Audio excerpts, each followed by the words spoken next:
Swim. The swim. Oh, I have Duolingo drops in my chat. Oh, Whatever that's the right. I fuck forgot. those are. A lot of people have it. Yeah, I forgot. It's a partnership with Duolingo until the 16th, where if you subscribe to literally anyone on Twitch, you get 3 months free. 3 for months of Super Duolingo Max for free. Yeah, or Super Duolingo. Yeah. I would know because I subscribed to somebody and got it, and I haven't redeemed it. Yeah, I haven't. Actually, wait. I resubbed to somebody. I should get it. Or is it a resub or a fresh sub? Because if it's a fresh sub, then I wouldn't get it. But if it's a resub, I would definitely. It should have been. I think it was resubs because It doesn't matter. You just have to be subscribed. I think I think it's just you have sub to to watch. anybody. Yeah. I don't remember who I did it to, but it was not a. It was a couple months, and I got it. Yeah. If Twitch made it so that you can only get drops from a new subscription, they would run out of channels that give drops. Actually, you know what? I wonder if I do this. I wonder if I turn BardBot all the way off. And I do monitor and output. What if I do this? Advanced audio properties. Pocket Bard monitor and output. There we go. Oh, that's such a better way to do it. All right, so I yeah, hear birds. I should have done Tweet. that. So now instead of oh, wait, it's playing twice. Why is it playing twice? Hold on a second. Properties. Hold on. It just works. Monitor only, mute output. Not even 5 minutes, and it's tech issues. Well, Huzzah! it's minor tech Okay, No, these are issues. self-imposed. See, we're These still doing are the Thursday. self-imposed. No They one really can are. hear us. Yeah. Self-imposed or not, it's still tech issues.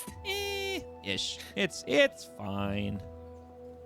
To use a common saying I frequently use, if it's stupid and it works, don't touch it, stupid, because it works. Well, it does work because Stream can hear the music.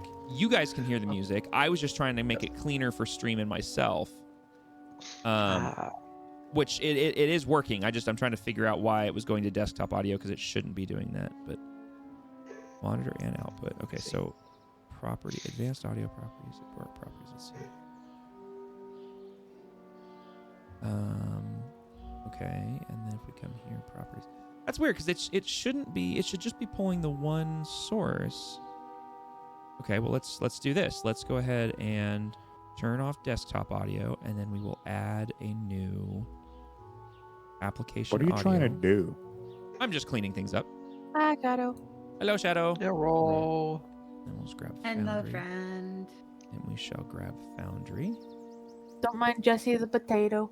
There we go. Okay. I'm so also Damn. a potato, but Have to bring it up. no, literally. all right, we're gonna Get your steam, dinner. Have to bring it up.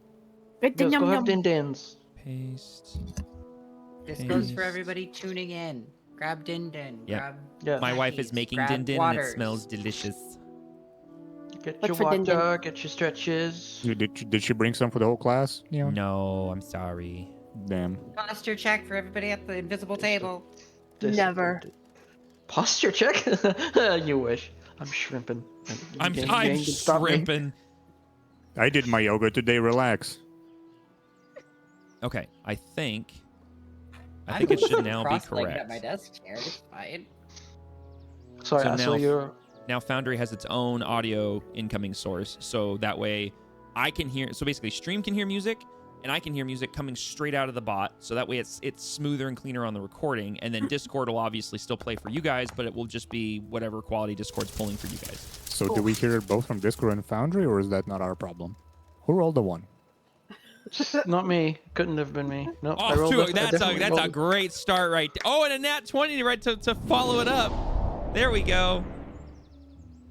I will refer to the thing I put in chat. What did you put in chat? What did you Well, put in chat? let's see what my luck roll is gonna be tonight. In the We got- middle.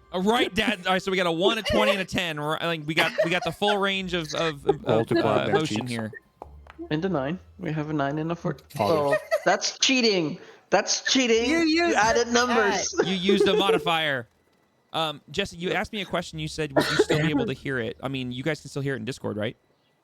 Yes. Well, yeah. I mean, Are we gonna or not gonna have a problem with double hearing the thing because you put it No. through both Discord and Foundry? No, the Pocket Bard isn't No? going through Okay. Foundry. Pocket Bard is just the Pocket Bard is the music. You're just hearing that in Discord.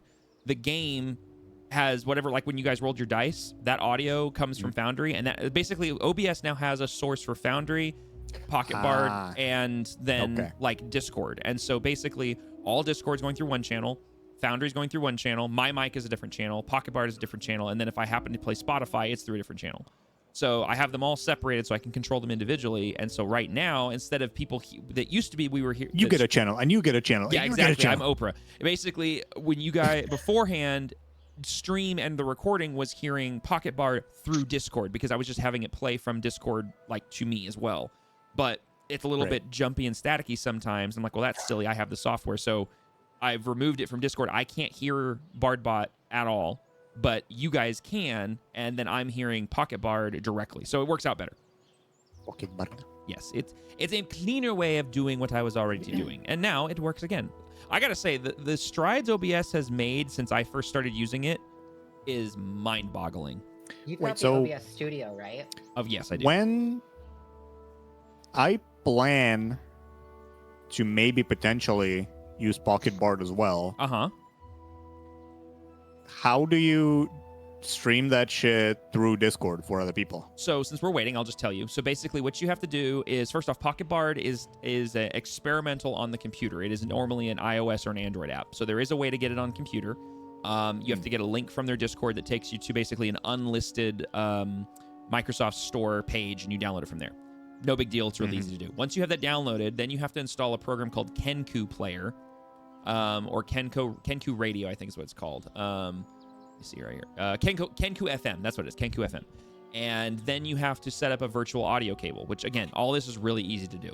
Once you have the virtual audio cable set up and you have Kenku installed, then you have to set up a bot in your Discord, which bots are really easy to build for Discord. Thankfully, I already had one, BardBot. This was actually, if you guys recognize it, this was the bot we had in OSRP. So it worked out really well that it is already called BardBot because it is now playing music. But BardBot I already had built, so I basically just recycled that old bot. Once you have a bot built, you add it to your Discord, and then once it's in your Discord, when you're setting up Kenku, what you're basically doing is you're linking Kenku to a Discord bot API, so that when that bot is connected to a Discord channel, you can tell it to play certain music, audio, whatever through that bot. So once you have the bot set up in Discord, you have it connected to the API, and you have all the other stuff installed, you basically go into your various softwares and you say, hey, I want this program, for in this case Pocket Bard, to play through Kenku. And then when you boot up Kenku, you have the option to select what input you're selecting. So in this case, Pocket Bard is told, hey, to play this cable output. I open Kenku, I click that cable output, and then I scroll down and I have the option for the output to connect to Discord. So as long as I have Discord running, it detects it. And because I have that bot in my Geekdom Discord, I can see in the little UI, I can see all the voice channels in this Discord. So I select the table, it automatically adds the bot to the table, and then as soon as I start playing audio from Pocket Bard, it just funnels straight through the cable into Kenku and then out through Discord so you guys can hear it. It's really, really simple. It's just a lot of steps that you have to do. But what's really cool also is it's not limited to that. Like if I wanted to have Spotify, for example, play through Kenku in Discord so you guys could hear Spotify music. Technically it's, yeah, I mean, you could do that. You can also add just Well, it's not illegal. It's just Spotify doesn't like that. Yeah, Spotify doesn't like that. You can also technically do it with so Kenku itself, you can build playlists of MP3s. There's a soundboard you can set up, and it literally just funnels that audio and it just outputs it straight to Discord so everybody can hear it. Now, obviously, the downside of that is Discord audio is not consistent when you're playing just solid audio out of it. So it gets a little spotty sometimes. Yeah, I think I might end up just sharing my screen with the bot on it, like with the music. I mean, that works. I mean, honestly, if you get to that point, just let me know and I can walk you through setting it up. It's really not that hard. And actually, the cool thing is in the Pocket Bard Discord, there's actually someone's put together a whole walkthrough on how to set it all up, and you just follow it step by step. It took me like 30 minutes. It really, granted, if you already have a Discord bot set up, that eliminates a whole step, which is what I did. I literally just had to go in and grab the API code when I was connecting the two. And I jumped 3 steps basically because I already had a Discord bot set up that I wanted to bring in here anyways. We don't have a private bot set up. That's what it needs to be, because we have the freaking Me 6, that one, but we don't have any other ones. Well, you can literally create a bot in Discord in like 5 minutes. It doesn't cost you anything. There's literally a developer Discord like UI that you go to on a browser, and you create a you click, add new bot. You plug in some stuff. You follow some settings in the walkthrough, and hey presto, you have a bot. It's not really that difficult. It doesn't cost any money. I've had to technically make like 20 different bots at various points for various things. It's really not that hard. Yeah. Okay. Shadow, are we still with the din, or are you here? I'm gonna assume that Shadow is still with the din. I think, yeah, I would be inclined to agree. Hockey dokie. Oh my gosh, my disk space is almost empty. I need more. That's part of the problem I'm having, is I need more storage. Too much stuff and not enough space. Yeah. Well, it doesn't help that games have gotten, like, when I first built this machine, games weren't averaging 120 gigabytes a game. It was like, okay, they were, they were like 20, 30, 40 gigs. Every once in a while, deleting GTA 5. Yeah. Such a breather. I honestly probably just need to go ahead and It's like extra 100 gigs. I mean, if you're not planning on getting into GTA roleplay again, I would just take it off your system for now. We're gonna do it right now. Somebody live. texted me like yesterday or the day before, I don't know, from which, I don't remember if it was fucking One Bitter Project. It wasn't the one after OSRP. It was another one that I played on afterwards. Like somebody that I taught as an FTO, and he was like, "Hey, I'm putting up like a PD for a friend's server. Do you wanna be in it?" And I sit there and I think, well, it could be better than the New Day. Like, it can't get worse than New Day. But then I think, I just don't want to. Fuck GTA RP. Yeah, I will say it is kind of nice seeing.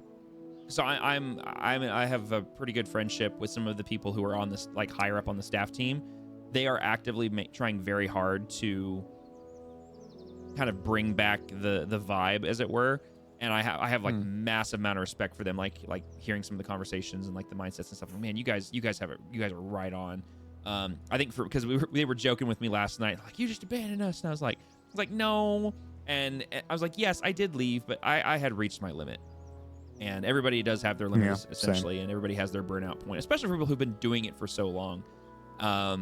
So, at the end of the day, like Melon was just saying, like, if you burn out on it, there's no, like, if you're not going back to it, then, there's no reason to have it installed. But I mean, I still enjoy it. Yeah. And I'm still active as much as I can be. Mm-hmm. Am I kind of hitting my own kind of burnout wave? Yes. But am I managing it with actually playing other games, actually hanging out with people outside of it? Yeah. Also, yes. Yeah. Which helps, is immensely helpful. Nah, all my time is going on college and D&D.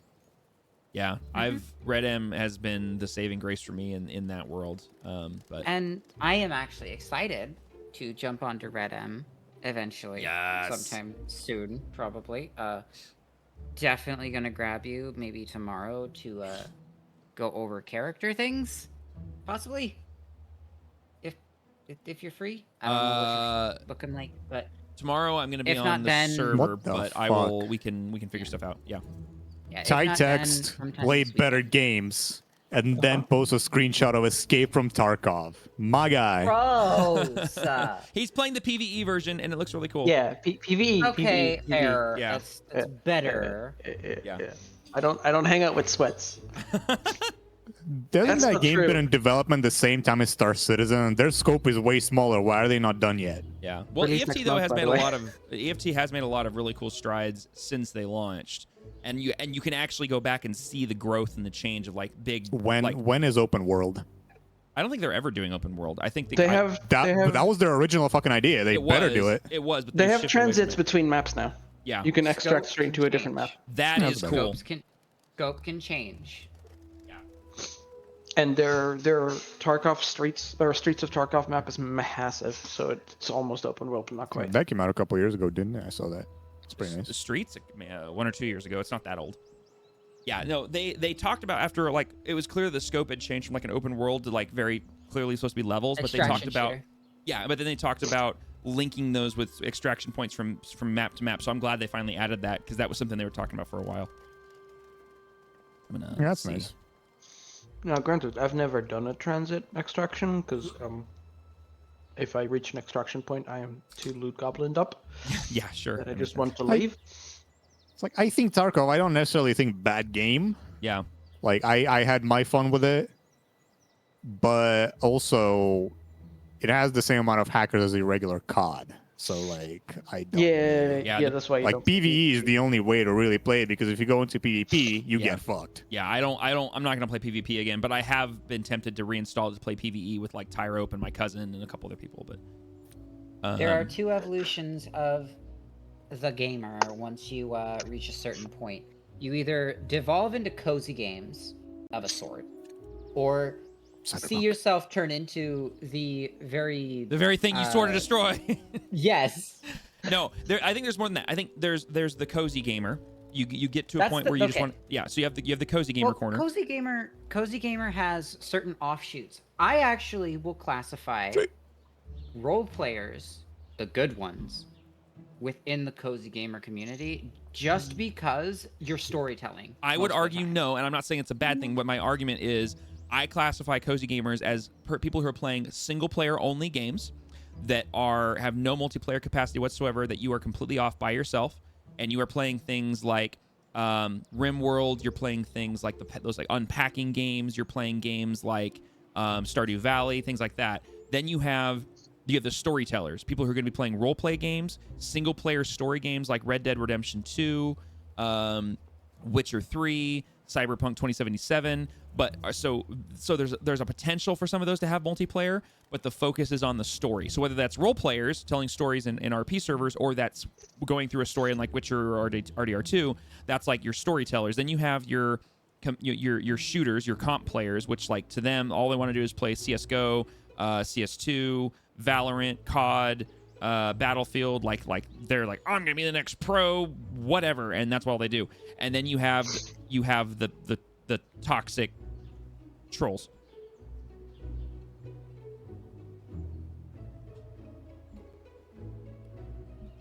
Okay, it sounds like everyone's here. Welcome. Should be. Willkommen, everybody. Was that supposed to be German? No, that was supposed to be Neonese. Okay, good. Yeah, I just start applying random accents to random Well, it's halfway phrases. German. Yeah, it was definitely not German. Sorry, I've been watching Hogan's It was Heroes like halfway there. nonstop for the last couple of weeks, so like the really crappy, cheesy, Americanized German accent is stuck in my head. So, okay, so since we are a little late, let's go ahead and just dive right into the recap. When last we left off, you guys had made your way back south across the river, bringing with you a couple of interesting new companions. Some of the party had stumbled across and met this young tiefling woman named Kyria, who was sporting talismans and relics belonging to the Everlight, or the Order of the Everlight religion. They had also come across a young half-elf girl named Illiphane that had bartered passage south across the river due to the fact she was unable to take traditional modes of transport due to risk of getting accosted and or arrested by the city guard. This, as soon as crossing the river, and some tension had been spiking up between Daxori and some of the other members of the party due to these additional members that are unknown of their trustworthiness. Dax then, as soon as getting across the river, took Scorch and decided to take some time to herself to try to calm down and think about things. A meeting was struck to be had between Talina and Kyria with the joining of Helrea the following morning down on the south part of town at the Wizard and the Wand. Tippy decided to go off and get some rest. Illiphane excused herself, and she was also invited to meet up at a later time to possibly see what sort of connection there may be, possibly some work, possibly some help. Not really sure there. And then having bumped into Spitwick, Talina, Helrea, and I believe Grigor, if I had my notes correct, yes, are basically decided to wander to a more secluded location to have a conversation in private about the details of what they've discovered, the orders they were given, as well as this new curia that seemingly is on the same line of query and investigation, yet is not under the same orders from the same person. So there's some confusion there. So we're going to pick back up with Spitwick leading Talina, Hellrhea, and Grigor off to just somewhere secluded and private. The conversation could be had without increased risk of lingering and listening ears. When we left off, it was basically just wandering through kind of the dockside area and then kind of into some alleyways and such. The three of you that are following, Spitwick was not leading you back to talk to Cassivus. You were going to talk about Cassivus and the orders that were then handed down to the party and the potential of Cassivus being connected to Kyria. It wasn't that he was going to take you straight back to Cassivus as of yet. Now, that you could change your mind and ask him, but originally it was not going to be going to talk to him directly. At least I was under the impression that we were going to the den as well, so I was kind I of. guess Talena's gonna get because we confused when also it were- stops. Okay. We were also trying to see if, or at least let Cassivus know that we are still trying to be in contact with this Kyria. Okay. But also that we're on the fence of if we can trust her and bring her into the fold of everything. Sure. Okay. So in that case, what we will do then is we will say that in the walk from the Lucky Tanker to somewhere so secluded, the conversation shifted that it would be more beneficial that you guys should talk to Cassivus directly than having this sort of third-party conversation. And Spitwick agreed and decided to take you there. So we will pick back up as you guys entering the den. You've taken the secret passageway through the abandoned alley and find yourselves standing in the dimly lit plush den space of the den belonging to Cassivus. You guys step into the room, and Cassivus is actually just sitting there in his big lounger, and he's reading a book. And you notice that for the first time, he's got these little reading glasses on that are sitting low on his face. He's just kind of got his chin straight out, and he's got his leg crossed over one knee, and he's just silently flipping through a large leather-bound book. Does he seem... How am I going to ask this? Does it look like he notices us coming in? Oh, he hears you, so as soon as... I was gonna say, this doesn't like. Yeah, he doesn't. Spitwick go like, "Hey, boss, we're here," or something like that.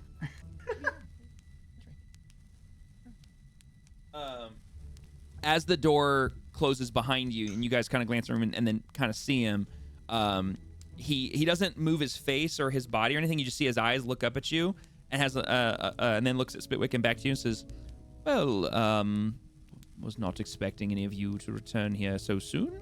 Good to see you." And he closes the book, sets it off to his side, takes the little glasses off, and tucks them into an inner pocket within his coat, and kind of sits up straight, and then shifts from one leg, crossing one to the other, and gestures to the sofa. Please, have a seat. To what do I owe the honor? Remind me, there's like a coffee table or something in the There sitting is. area, right? Mhm. Or was it Yep. just okay? Yeah, Othwin stole the magnifying glass. Oh yeah. I should return that at some point, but it's fine. Acquired. So I did no such thing. as the rest is presumably sitting down, I'm gonna walk up to the table, dig into my little backpack, satchel, whatever it is that I have over my shoulder, and put that on the table. Oh, like Put what on the table? show to chat. How do I show this to chat without the fucking gun? Oh, the fire spark? Yeah. Yeah. Trying to show it, but if I click on it, it's either You should be able to right click it or double click it, and in the upper corner you can see show to, I believe. But here, let me do this. Go to your inventory. I'll do it for you real quick. I'm gonna say, did you want to move our tokens to the Yes, if I can. I'm just trying to find. Wait, where is? Oh, there it is. I'm just blind. I think I can't because I added actions to it. So when I click it, it goes, "Hey, do you want to attack or reload?" And I don't. Yeah. Hold on a second. That's fine. Here you go. Wait, don't you have There you go. That's the one. Yep. Thank you. And I just casually, I'm not going to throw it on the table, but I'm going to be quite to the point and put it on the table. Actually, I've seen it used, so I know that without pulling the hammer, I'm just going to use the actual terms because, without pulling the hammer back, that's not going to do anything, right? Mm-hmm. You also, I'm just going to then saw... slam it onto the table and go. You also "Found saw this." the bearing thing. So you know it's not loaded. But yeah, okay, go ahead. So you slam it on the table. Yeah. Found this, and I just put it on the table in front of him. So Cassavus has... Helrea's, Oh, go ahead. I was going to say, as that's done, Helrea will give the bit here. So, the good doctor had the plan for something much bigger than this.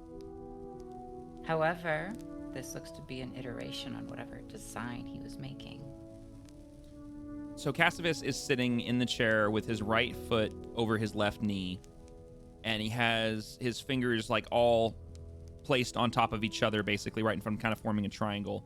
And he brings his hand up to his chin, and his eyebrows go up. Well, isn't that a curious contraption? And he reaches out towards... May I? Careful, it goes bang. Helrea will Noted. pull out the box of rounds. Not without these. Ah, interesting. And he reaches forward with one hand, with his right hand, he kind of picks it up and notices that it's a little heavier than he thought and brings it back and just kind of starts playing around with it. Not like playing, but, you know, kind of like moving it around, feeling how it feels in his hand, kind of moving it in strange sort of ways and seeing what parts move on it. And as he's doing this, his one eyebrow kind of raises up a bit. This is quite an interesting thing. And you say the doctor had plans for this. Plans as in plans to Very. It what was sort the of plans? schematics. Oh, the schematics. Oh. Yes. Very, very finely crafted, and Yes, it is beautiful. I'd say 6 layers. Definitely trying to keep it a secret. This is interesting. I was not aware. I mean, I had heard the doctor was a bit of a tinkerer, but I did not understand that he was this skilled. This is quite impressive, actually. You say it goes bang, as in it propels something. It's I assume a weapon. Helrea's going to take one of the rounds from the box that she has. Yeah, I have 3 loose Apparent- ball bearings just in a pocket that I'll take out as well. Not paying attention to Hilarious then, so we both just have ball bearings in our Between hand. the ball bearings and the bullets, he's like, so it'll shoot anything. All right. As I mean, long as you anything- have some sort of charge in there, I suppose. Yeah, didn't you have charges in that box? This is me asking out of character. There are no charges. That was something that was pointed out, is there's not a charge or anything associated with it. What you guys did notice is kind of a reminder back to when it was fired by accident, quote unquote. Was when the gun fired, it did dispel, fire and spark and smoke, but then there was sort of a mist of a purplish, bluish, greenish, arcane sort of mist that kind of wafted around the barrel of the gun, as well as around where the hammer would strike. And it was very clear there was some sort of magical property that was incorporated into this device. Okay. I am curious about something, actually. Please don't make that thing go off in this. Well, I It wasn't was going loud to put enough in anything... the basement. Yeah, good point. This room is bigger. It is. Oh yes, by the way, the good doctor also keeps many secrets, some of which behind a bookshelf. I suppose a man of his particular position and stature does well to hide some of his things from prying eyes. And he kind of glances at all of you, and when he says prying eyes, Helrea is going to actually hand to Lena one of the rounds from the box. Were they actually like proper cartridges? Oh, or just, these are proper like round cartridges things. There's 6 of them in the box. It's As far as I basically was aware. it's basically an early bullet, but there's no casing or cartridge like a standard like whole round today. It's like wadding. It's No, it's just a molded lead bullet. There's no charge. Oh. There's no powder. It's just the round itself. Yes, So caseless basically just ammunition. Yes. an odd-shaped ball bearing, basically. Uh, But yes. it's basically like it would have the size and weight of a ball bearing, except it looks like an artillery shell to describe it to you. It's a cylinder with a pointed tip. Gotcha. And you gave me the entire box you said, or just I gave you one one? to take a peek at. I'm gonna put it pointy end up on the table and go, because he's still holding the weapon, right? Yeah, he's still kind of fiddling with it. Yeah. So these come out at rapid speed, out of, and I'm just carefully like pointing into the barrel. If you put them on this side, I don't recommend pointing that side at anything. To be quite honest, Well, it looks anything. like a miniature cannon. Yes, that's what it seems to be, based on your description and the construction I can see here. So, and then he sets it down on the table, kind of leans back in his chair, and his hands return to the position they were in, and he kind of sets them under his chin, kind of thinks. So, that's being one of several discoveries, I would assume. Before I assume that, did you find anything else in your investigation of the good doctor? Well, We found someone else. You found someone else. And he kind of glances around the room and says, well, considering there's only 3 of you, I'm assuming you didn't replace anyone, and I'm hoping no one is deceased. nobody's perished and nobody's been replaced. All right, then However, where's this new person? This new face is being. We have a meeting with them tomorrow. Who is this new person? An They were in the investigator. manor. Sorry. Did that come through? Sorry. I heard Yeah, I heard it a did. muddle of voices. An investigator. An investigator. They were already in the Yes. manor when we got there. They were. Was this a member of the city guard then? Lieutenant or sergeant of some kind, or a city official? No sigil of the city. So private She investigator. implied to be affiliated, but not part of the guard. Wasn't in uniform. At least not a guard uniform. Was wearing some kind of Note taking time. religious Let's go symbol. read notes. A religious symbol. Well, I can almost assure you it wouldn't be anyone from the guard then. The I don't religious remember symbol. if Talena remembered which religion it was. You do. Ty sure didn't write it down. Yeah, no, you guys did. It was Araya wrote it down. yeah, it was the Everlight. Yes. So. Yeah, I know that some of us rolled high enough to know, but I don't remember if Talena specifically did. And Oh. because I didn't Yeah, write that's it a good down, point. I'm RPing that she didn't remember. Okay, that's fair. That's fair. Araya That's wrote fair. it down, and it appeared to have been a symbol of the Everlight. Interesting. All right. And without even rolling an insight check, on the surface, Cassivus appears to have no knowledge of what you're talking about.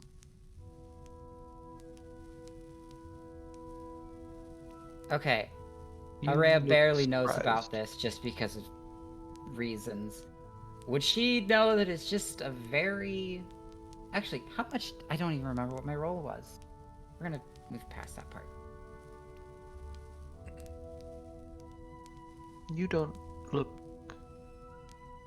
surprised. I mean, Oh, sorry, no, you do look surprised. It's my brain. it's okay.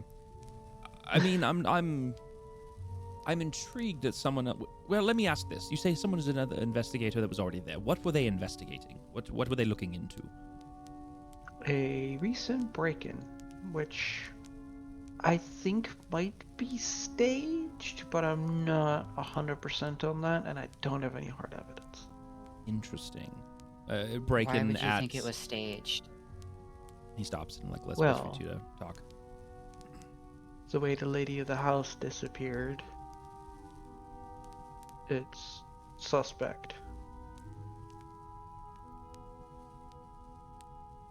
You Either- say the lady disappeared. She went upstairs as we were In leaving. our leaving the other guests to do investigation in the office. And I had gone upstairs to see where she might gone, and all I saw was a light, and the lady was gone. What sort of light? Like a lantern, a lamp, a candle? A blue glow coming from their bed quarters. Oh. And you say there was no sign of her after that? No sign at all. Interesting. This was Lady Arkwright, you said? Mm-hmm. Intriguing. All right. So, and he looks at Selena. Also So intriguing. you misbelieve that the lady's sudden abrupt departure from the house is suspect, and leads you to believe that this break-in you mentioned, I assume at her manor, was potentially staged and thus not legitimate. No, not so much belief. I'm not convinced either way, Hmm. but I have my hunches, and something doesn't sit right. I assume based on your expressions as he kind of looks between you, you don't believe that her departure was what's the word I'm looking for? It wasn't an accident. It wasn't an accident, and it wasn't a graceful exit from the domicile. It sounds like she kind of left you in a lock. The timing was too convenient. Understood. What was missing from the house that led you to believe there was a break-in? Ba, ba, ba, ba, ba, ba, ba, ba. I believe it was a vase and a painting? Aha! I believe notes. I believe Melon found some notes. This is Selena asking Harea. Yeah. Mhm. Hellraya just suddenly sits into the ceiling, aha, and just remembers suddenly as her brain files through a little Rolodex of notes. It's not that, no. There was a painting, a vase, and a necklace. Kind of looks up at the ceiling. Ah, yes, the necklace. Spitwick. Yeah. Remind me, wasn't there a cache of stolen goods in the catacombs that was sort of sifting through after these folks took care of the low hoods? Yeah, there was a couple spots. Why? Well, there's quite a few paintings down there. Quite a few, everything really. Paintings, vases, sculptures, knickknacks, items of value. Do you believe, and he looks to Talina and Hellraya, do you believe that it was, and I guess I keep forgetting Gregor's in the room, I apologize, it kind of glances between the three of you. Do you believe that the low hoods could have been involved? That was implied by Lady Arkwright. Ah, interesting. And didn't our good friend, the investigator, also mention she was looking for evidence as to this low hood break-in, specifically any involvement of Dr. Arkwright and the low hoods together? Yeah, there was some suspicion regarding them being in cahoots, which is also a factor in my hunch regarding her disappearance. Well, that's interesting, because that was part of what I asked you to go investigate, is that my employer for this particular job had reason to believe that the Arkwrights were, or specifically Dr. Arkwright, was in some way, shape, or form connected with nefarious dealings, and potentially even the Low Hoods. So if it was staged, that may be cover for them to keep up their appearances. But if it wasn't staged, then maybe they are in fact victims of something and not the orchestrators. Regardless, I have papers to perform at the city council area for the doctor's work anniversary next week, so we have a cover very good. for continued investigation. Good. That should prove fruitful. Was the doctor... Did you see him up there at all? Any sighting of him at his home? Talina Not a just shakes whisper her of head. him. All right. Which means he must be somewhere here in the city. Anything else of consequence or intrigue there in the manor? I'm taking a pause here real quick. Huh? I don't have it in my notes. I can't remember, but it's in the back of my mind. Didn't Kyria say she was sent from the council, specifically from Lord Nefilier? That'd be a question for Jesse to answer. No, can't she didn't mention. No, I never Okay. mentioned any names. I said I work for the Okay. council. Yeah. Okay, so I'm at least going to mention that part. So our good friend that we are meeting tomorrow was sent directly from the council to investigate. And if they're trying to look for any connections between the Lowhoods and the good doctor, and our source is also looking for the same, is it possible that our acquaintance may be looking for the same thing we are? I mean, it's possible. Anything's possible. It is kind of a coincidence, in my opinion, that they'd be looking for similar clues and evidence of what you're looking for, but I am unaware of any other agents being dispatched on this particular contract. That doesn't mean there isn't any. It just means that I was not hired to procure them.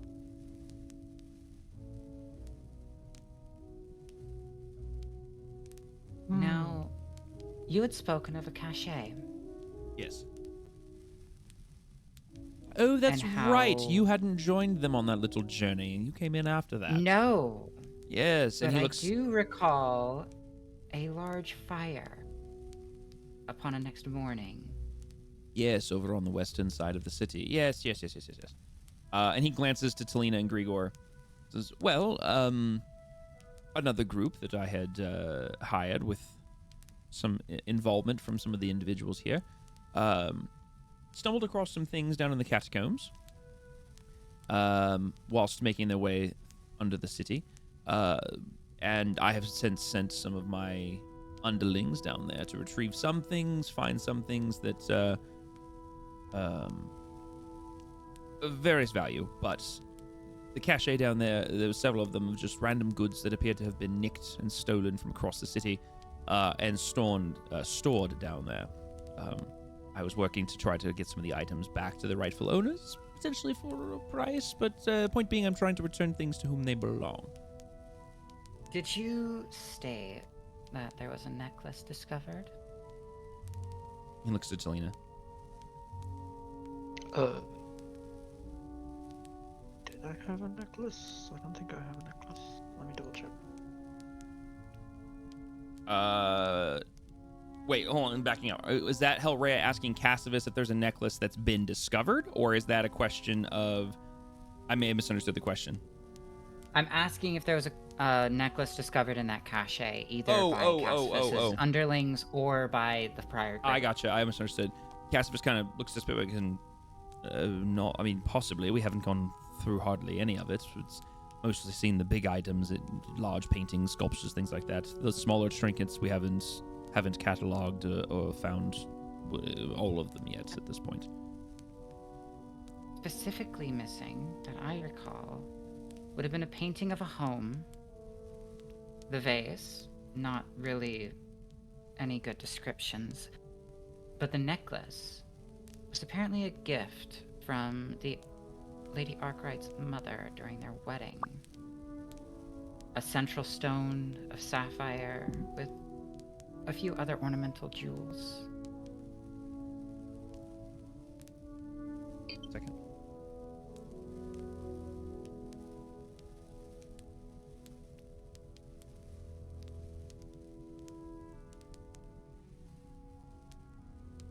Hellrhea is going into full, almost interrogation mode at this point.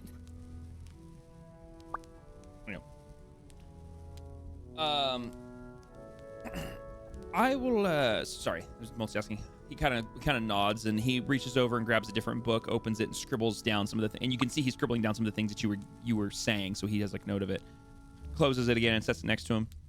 I will having taken note of that, I'll send some of my men down into the catacombs to try to find these particular items. The vase being, well, lacking in description may prove difficult to find, and the necklace we will take a stab at, but smaller, in my experience anyways, smaller items such as jewelry and what typically prove harder to recover as they're much easier to pocket, fence, and or get rid of. Larger items are much more difficult to move, so I'll take a stab at it and let you know what I find. Fair enough. Now, shall I keep working with you all, and knowing that you had something to do with that manor fire? Is there any other pertinent information I need to know moving forward while we investigate?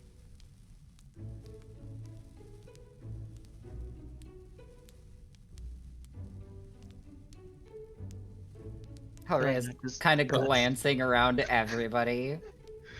Yeah, Selena tries to get eye contact with Grigor and trying to figure out what his stance is on whether we just go, hey, here's our job history, or just go, hey, no, it's fine.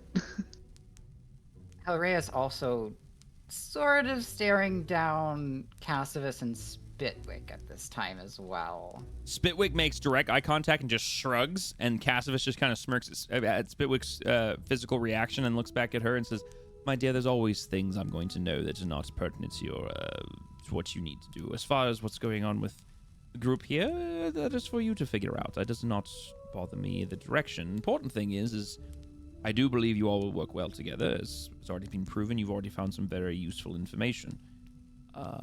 So it's going to be for you all to figure out. I am curious, however, this other individual, do you happen to have a name and a description that I might be able to dig in a little bit and ask about her?" I give him the description of Kyria, Mm-hmm.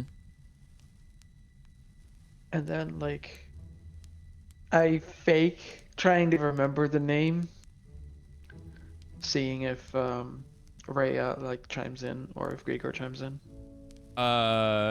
Okay. You know what? Roll me a performance on that, trying to fake something, or performance or deception. Your choice. Yeah, I was gonna say that's perceptions. Because it depends on how you're like faking that misremembering. Fucking nailed it. Yeah. Okay. I mean, as far as Cassivus and Spitwick are concerned, you have no idea what the name is. I will leave it to Kyria and Grigor on how they want to interpret that. I am not there. I'm sorry to tell you. I'm waiting. I'm sorry, for Grigor. Hellrhea and Grigor to interpret that. I'm waiting for Grigor's reaction before I that's fine. continue.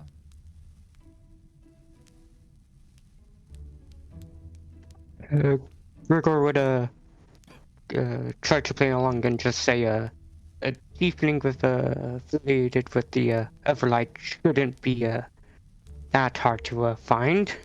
I mean, how many tieflings are in Duruun anyway? He glances around the room. Apparently more than I realized. Yeah, he says to a tiefling. He says to the third tiefling he's encountered. Hellrhea is going to look softly at Cassivus and the perfect customer service smile. Well, I suppose I could give the name if I got a little bit more information on this investigation. He raises an eyebrow. Roll me a persuasion check at... I'm going to say straight roll.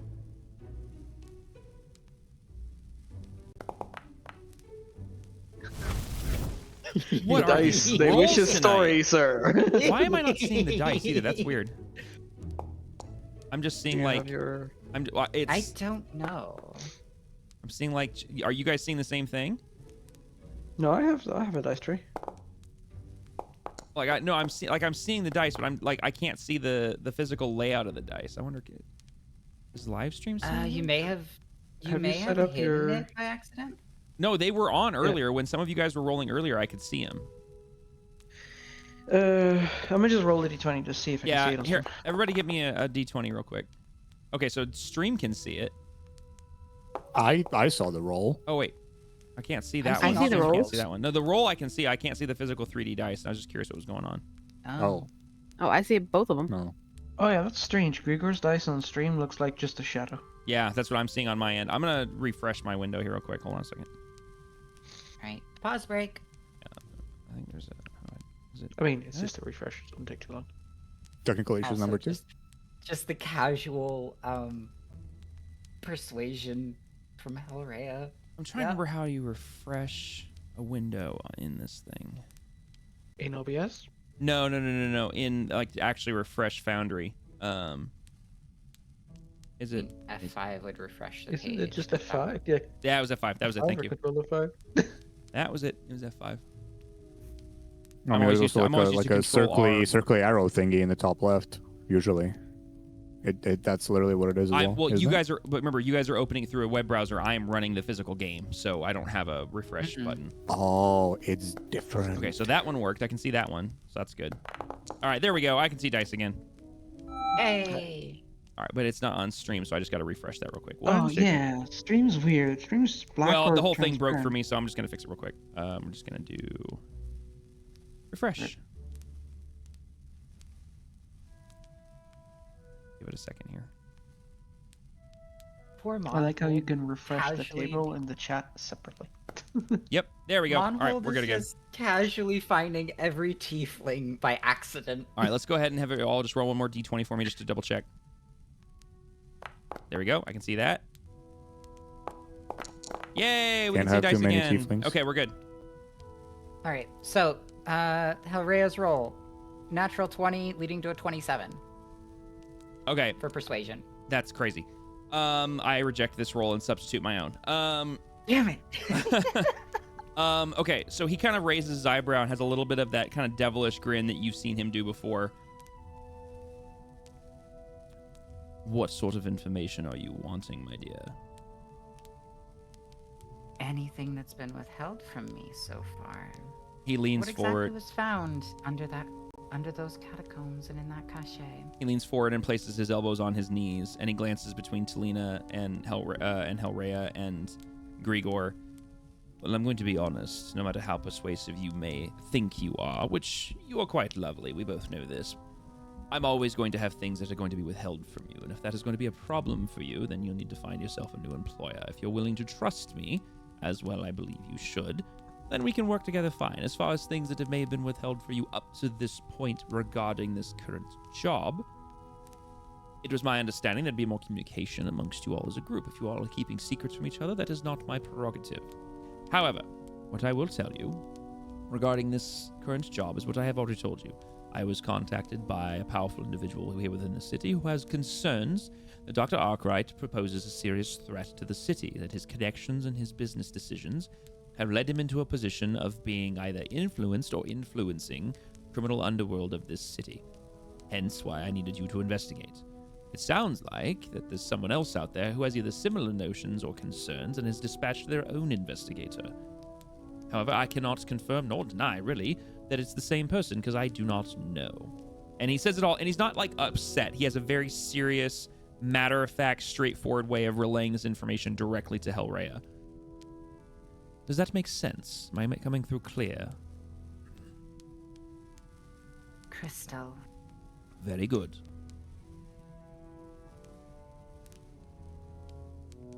Did you find anything else in the doctor's home that we need to investigate or look into together?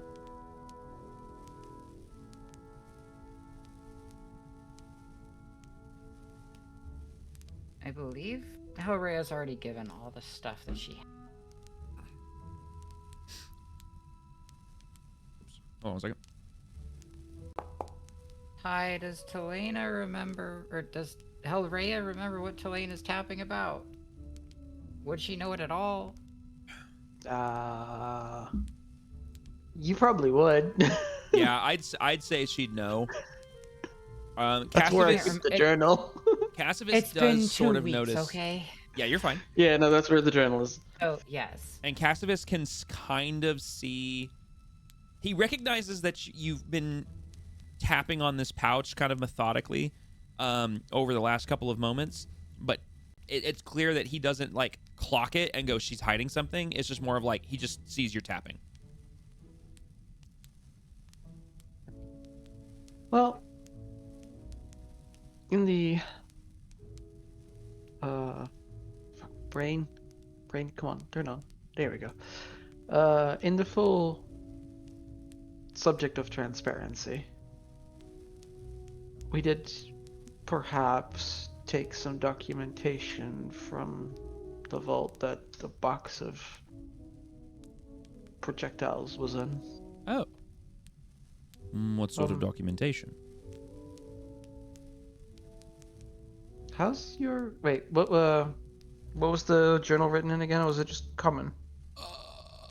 No, it was written. Wait, hold on. Was it Sylvian? The plans were The plans were in Sylvan. I believe the journal was in Common.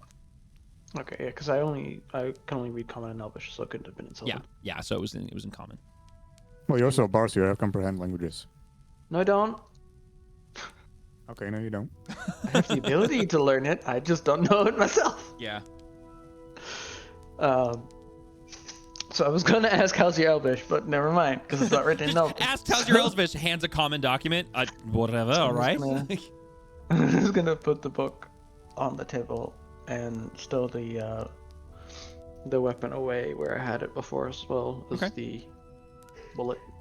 All right, so you can go ahead and put that, like, if you took it out, you can put that back in your inventory. But he go ahead and he reaches over, and with one hand he picks up the journal, with the other hand he takes the glasses out of his coat and slides them on his face.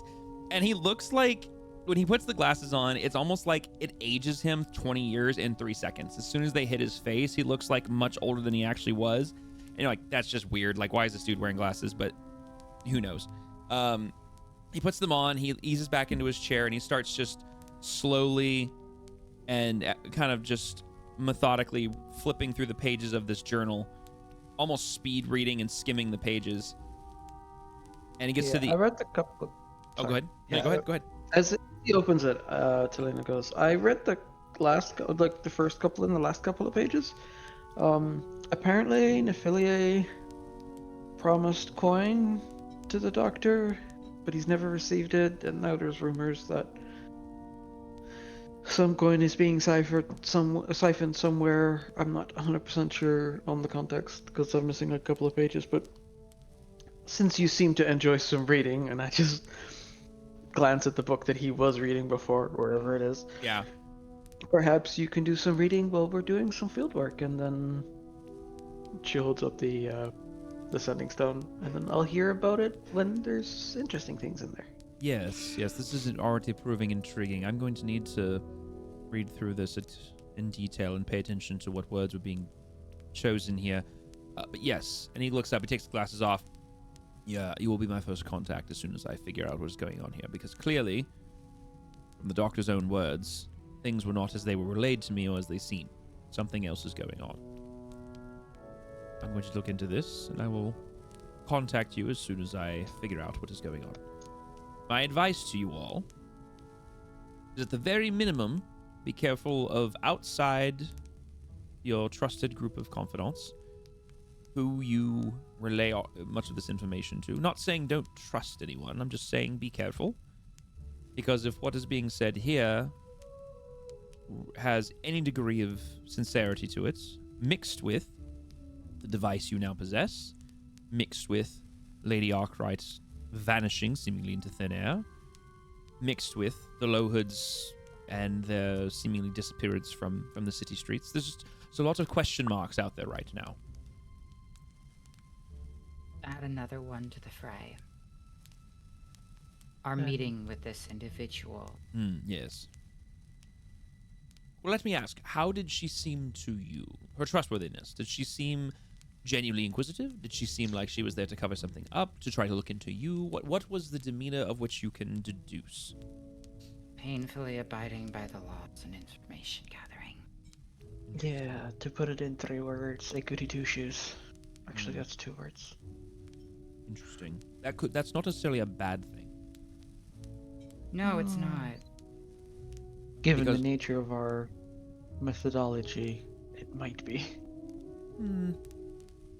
I can understand why you may think that, but what I'm trying to say is, from what we can tell already and what little we do know, someone of that particular inclination, or how you say, straight and narrow, is less likely to be roped in and tied into the low hoods, into whatever nefarious deeds the doctor may or may not be involved in. So I wouldn't... He kind of takes a second and pauses and thinks, I wouldn't write her off immediately as untrustworthy, based on what you're telling me. I don't know who she is, so I'm going to have to look into her. Which, as you say, a tiefling being involved in a religious order of the Everlight here in Duruun, it's not exactly a dime a dozen, so I will see what I can find out. But might not be a bad idea to at least foster open conversation and pull her in and see what information she may just reveal on her own if she feels like she's comfortable. If she feels like an outsider or a pariah, then there's less likely chance of her being revealing of any sort of information that may be beneficial to you or me. Should our talks with her prove more allied than anything, at what point might we bring her to you? If that point comes. Yes. Tell you what, Spitwick, why don't you tag along with them for a little bit longer? And when you feel that, if you feel that it's safe, I trust your judgment, you can bring her here, or have them bring her here. And if you feel that it's not safe, just relay it to them, and we'll move along in a different direction. Yeah, okay, boss. I don't feel like having Spitwick sit in on the actual talks would be very trusting of us. Oh, So if he no, wants for to sure sit not across, at the same table, but... I'm a lot if he better wants at to sit listening in from a across. distance than you realize. I've been doing this a long time, hon. Oh, Very well. I wasn't doubting your ability, Spitwick. He glances at Talina. No, I wasn't talking about you. And he gives Talina a wink. Halraya just gives the my word kind of pose. On that note, I have nothing further to share. All right. Well, it looks like I have some reading to do. So he taps his pocket where you assume the sending stone is, Talina, and we'll be in touch. Yes. Lena nods, and dear DM, as we're being brought out of the place and back into streets we recognize, Talena's going to try to pay extra attention to her left and right turns and how many straights we're taking, to see if she can maybe recreate getting back in here without needing Spitwick's help. Okay. Here's what I want you to do that. I want you to go ahead. Melon? No. I'm mumbling to myself. Oh, okay. So Talina, since you've been here multiple times, this is going to be an advantage, but I want you to roll me a... Let's see. I want you to roll me a survival check, but then I also want you to add your history modifier. So you're going to roll me a d20 plus 3 plus 1, because you're trying to track how to get somewhere, but then you're also trying to use your memory to recall that information so that you can later navigate back the same way.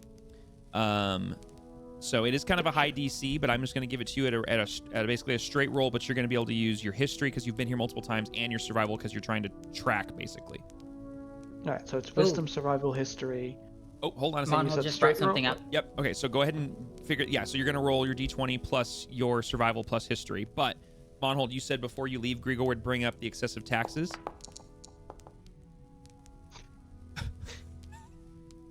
Yeah. Inspiration, that. So as you're getting ready to leave, Grigor, Cassivus kind of sees you kind of lingering. Says, yes, my friend, is something else you wish to discuss? You were awfully quiet. While we were up in North Duruun, we split up a bit to better gather information. That me and Baxori had an encounter with a few tax collectors, and Really? yeah, the numbers are pretty high for North Duruun. Like, excessively so. That's interesting. We don't typically have tax collectors here in South Duruun. It's more of an annual thing that will be people more or less voluntarily do, understanding the money goes back to the infrastructure of the city. You say there was 2 of them? How bad? You say excessively high taxes. That seems odd. Did you learn anything about them? Where they came from? Who sent them? Apparently, they had specific orders from the council to take extra from North Duruun. As you say the word council, his brow furrows a bit. He leans in and looks at you. You say the council dispatched them.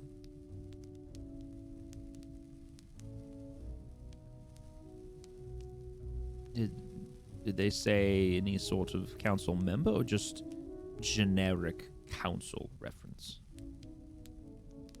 Just the council in general. Intriguing. All right, that is quite odd. I've always heard rumors and such from across the river in regards to finances, taxes, and the like, but that's the first I'm hearing about tax collectors and extortion of the populace. Which, and he kind of taps the book Talina gave him, coupled with the good doctor expecting funding from people here in the city, doesn't quite make sense. I will look into this. This is quite intriguing. I want to figure out what's going on. I do want to take a moment to pause before we continue out, because Yes. I thought I remembered Lady Arkwright kind of explaining some of the good the doctor was doing. So Unless yeah, it was so somebody else during all that stuff. No, I it don't was have it this was specifically noted. Yeah, it was Lady Arkwright. So actually there was a couple of things. So kind of above table, as a reminder, Lady Arkwright did kind of talk about how much of a philanthropist her husband had been turning into, and how his heart truly did lie with the city, North Duruun, I should say, and how he really wanted to be of a benefit to his people, to try to help them. He actually took the position on the council to like be a genuine city servant, civil servant, to try and help. And he's never been one to like, focus on money. And you guys kind of knew that based on his very modest accommodations. While it was a nice home that was decorated nicely and was well taken care of, it was not a lavish home. It was by no means a mansion or a manor. It was the Arkwright Manor by title, but by property size, it was basically just kind of a larger, older house. Additionally, those of you who ventured into North Duruun did hear from a few individuals varying pieces of information that both contradicted each other and kind of led in the same direction depending on the conversation.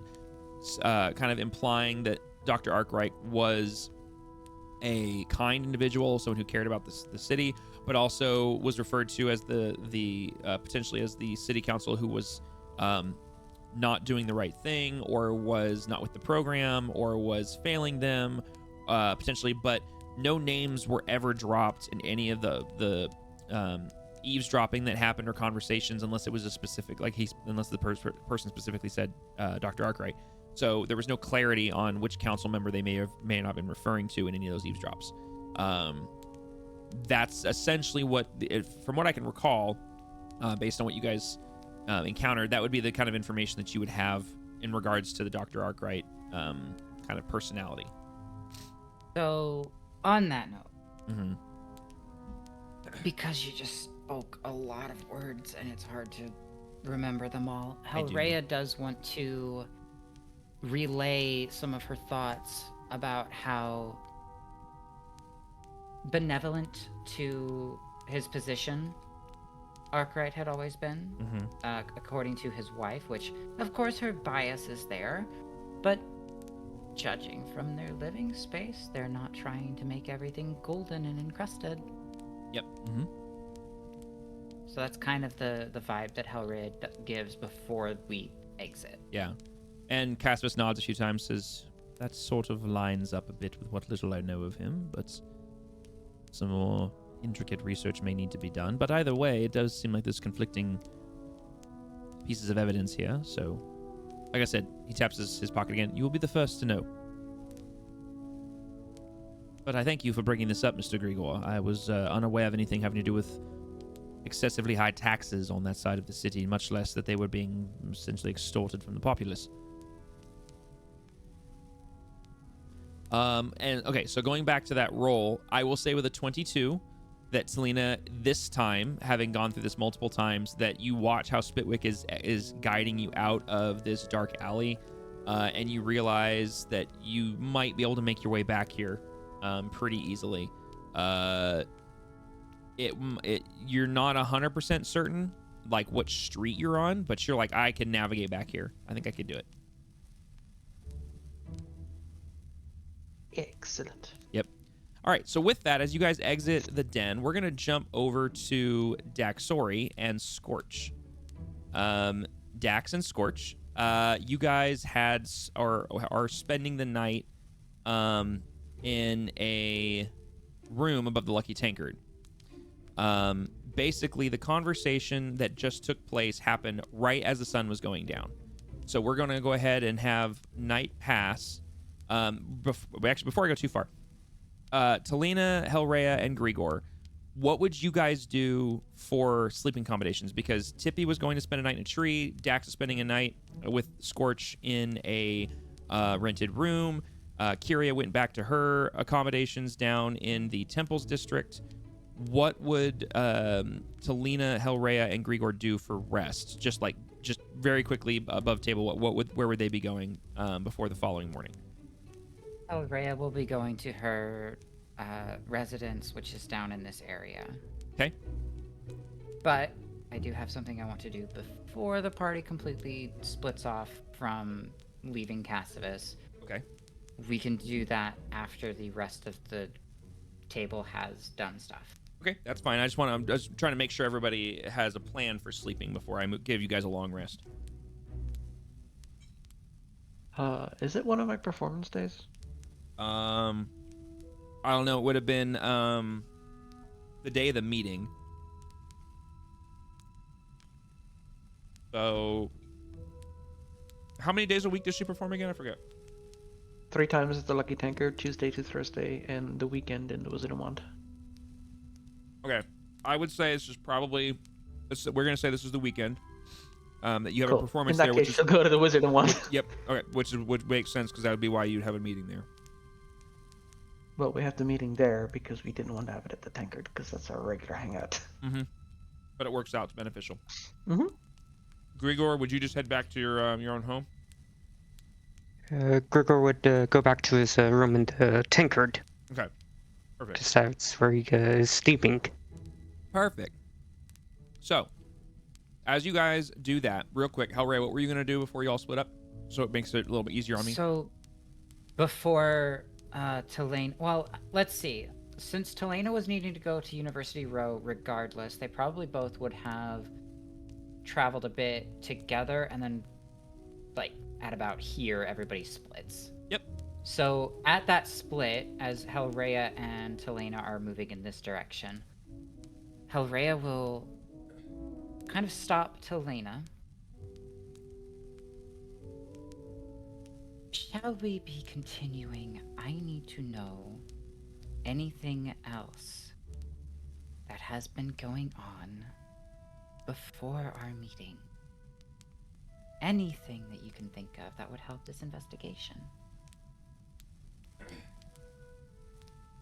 As for what you wish to have in return, that can be arranged. And this is like Hellrhea with the sternest look ever. She's dropping all sorts of like customer servicey smiles. She is focused. And what is it that you think I want in return? I work through all my information, either exchanging some, paying for it, or being hired to grab it from certain parties. I don't know which one you are. Should you want gold? Should you want other information? I certainly hope there's nobody wishing to have your neck on the line for any detail.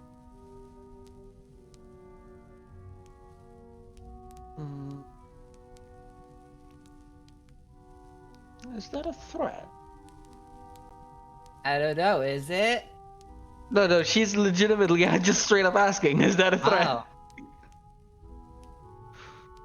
It's a promise for what I do.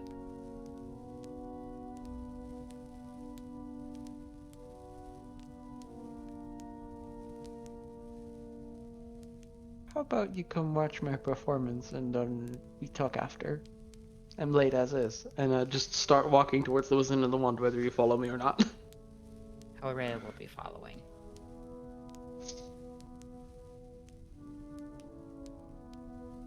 And scene change. Okay, so that's where you guys split up. Well, Or not? Hellraya was gonna follow to watch the performance and then go back home. Oh, gotcha. Because Okay. Hellraya wants her information. Okay, gotcha. All right. All right. So with that, then, Daxori, so now we're gonna go ahead and progress to the next morning. So everybody who did not take it can add a long rest to their sheet if they need it for whatever spells or whatever, because obviously no one has injured. But everybody gets a long rest. Waking up the next morning, Dax, you are in one of the modestly rented rooms at the Lucky Tankard. Scorch passed out and drooling all over the floor at the foot of the bed. What do you do as you awake here in this smallish space?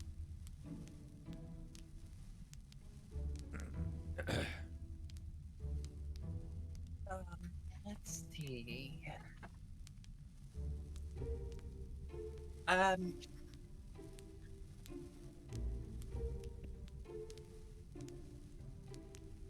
Dax is going to get up off the bed kind of slowly to try and, not bother Scorch. Okay. And she's gonna make her way out of her room downstairs to the main area. Okay. Scorch stays in the room. You make your way down to the main room, I guess you could say, of the Lucky Tankard, the main floor. And it's basically empty. It's early morning hours. There's no one really in the Lucky Tankard at this particular day. There's people outside. You can hear them kind of milling about in various places. You can kind of hear the day audibly starting to start out here on the wharf. You can hear the sound of shuffling and things moving about in the back room behind the bar. But there's really nobody in the Lucky Tankard itself. Okay. She is. Oh, I wrote it down and now I can't find where I wrote it. What's the name of the bartender again? Oh my gosh. It starts with a B. Hold on a Bartender second. where? At the Lucky Bartender Tankard. and the Wizard? The At the Lucky Lucky Tankard. Tankard. I'm trying to remember his name. Durnham. It's Durnham. Thank you. I want to say we started with a B. It's a D. Durnham. Durnham Stourbeard. You're thinking B because it's Bobathan in the Wizard of Yeah. Wand. Oh yeah, don't you forget there, Bobathan. Bobathan's a good boyo. So yeah, she looks around to see if she can find or hear Durnham anywhere. I mean, you can hear the sound of things being prepared and things being cleaned and moved about in the back room behind the bar. And without a roll or anything, you can kind of hear that noticeable dwarvish accent that is kind of melodically bouncing around the back room, then echoing up to the front. She's gonna make her way to the back room. And she's gonna go talk to Durnham. She has a question for him. All right, so as you approach the bar, and you don't even have to actually make it to the back room. As you make it to the door that would you make it to the end of the bar that would then allow you to go around the bar top and then towards the door. You make it to the end of the bar top, and you see a dwarf, presumably Durnham, come out of the door, and he's holding wooden, half wooden crates with tankards, freshly cleaned tankards stacked neatly in each crate. And there's 3 of these crates stacked on top of each other. So the crates are stacked up so high that they're a full 2 heads above him. And he's like waddling back and forth to go bring them out. And you hear the thunk as he sets all the crates on the bar top and then steps back. And then you can see it is Duruun as he's like wiping his hands free of dust and sets himself. Oh, good morning there, lass. What can I do for you this morning? You sleep all right then? Good morning, Duruun, and yeah, I guess so. She says as she kind of like holds her head and then looks back at him. I did some thinking last night, and I have a question that you may or may not be able to answer. Well, I'll give it me best try then. Is other than low hoods, how common is it for bounty hunters to be within Duruun? Bounty hunters? That's a good question there. And he does that, that inquisitive look where he kind of folds his arms and brings one hand up to his chin, starts stroking his pointed dwarvish beard, and he's kind of looking up the ceiling, and you can tell he's genuinely thinking. And you can see the cogs turning in his head. I'm gonna be honest, lass. I don't think I've ever come across a bounty hunter here in Duruun. At least not here on the wharf. I'd say it's pretty rare, at least in my experience, and I've been here for a long time. Usually here in Duruun, the city guard take care of any sort of enforcement.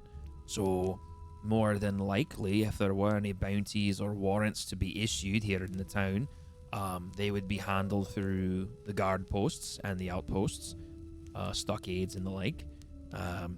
You'd be more likely to see them with a wanted poster trying to enforce it. One, to, maintain law and order, as they say, but two, selfishly, it's so they can collect whatever bounty may or may not exist to try and put some more money in the lieutenant's or captain's pockets to fund their wee little stockades. Yeah, that sounds about right. Makes sense. Why do you ask such a strange question? She kind of looks nervous for a second. He clocks it, but he doesn't press. No particular reason. All right. Do you know where I could go? Maybe find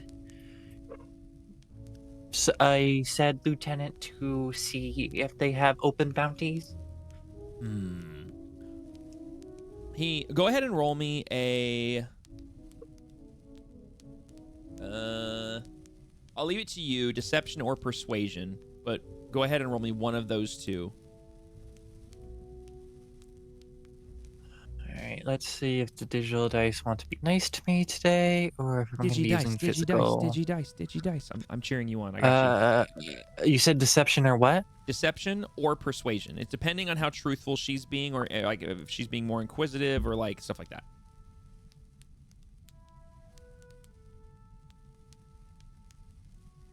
To me, it makes sense to do persuasion. I think so as well. I think persuasion is a little more accurate.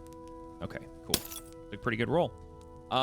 He kind of leans in and he lowers his voice, and there's nobody else in the room, so he doesn't even do like a room check. He just kind of leans in and goes, "Lass, I'm not gonna press or try to overstep my line here, but truthfully, if you're asking to go inquire about a bounty that might be on your head, I won't recommend going and speaking with the guard. Because if there is one, they're not going to tell you. They're just going to arrest you. So if it's a matter of trying to find out if you're wanted, that's a different thing. If you're just checking for a friend, then I can tell you where to go and how to handle it. But if you're worried about yourself, I'd say might want to reconsider and look at a different way to go about finding that information out." And he kind of leans back and he kind of gives her a little bit of a wink and a little bit of a grin, like that very friendly face of like, I'm not here to cause you problems. I'm trying to help. She nods, and she kind of just stands there and ponders for a moment. And she knows he's right, but she's also wants to get the information she's kind of thought of, and that she's after very quickly, just so that she has it. Okay. Let me pause you right there for 1 second. Fox, are you back? I've been back. What is Tippy doing when she wakes up? Because she would more than likely be up before anybody because she went to bed before anybody else. Would she have returned to the Lucky Tankard? Would she have stayed in her tree? She'd go to the Lucky Tankard. Okay, perfect. So in that case, Dexori, as you're having this conversation with Duruun, Tippy this would be about the time that you'd show up at the tankard and you'd see Dexori at the bar having a hushed conversation with Duruun, off in the kind of the backside of the main hall because of where you'd come through in the main entryway. If I'd seen them, Tippy would head that way. You'd head over? Yeah. Okay. As Dexori's having this thought in her head about wanting this information rather quickly, Duruun does look over and clock Tippy. And he kind of reaches over gently and kind of taps Dax to get her attention that there's someone here. Says, "Welcome. What can I do for you, my wee little friend?"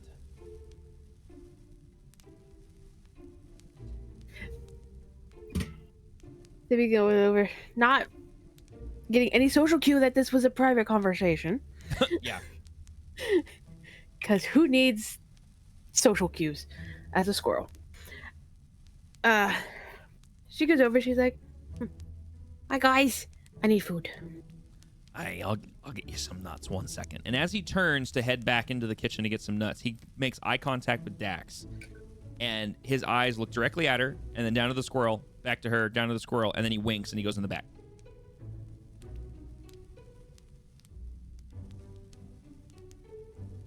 Dax is going to look at Tippy. Tippy? Huh? If I was to, by chance, ask you if you could acquire some information, would you be able to acquire said information? What kind of information you thinking?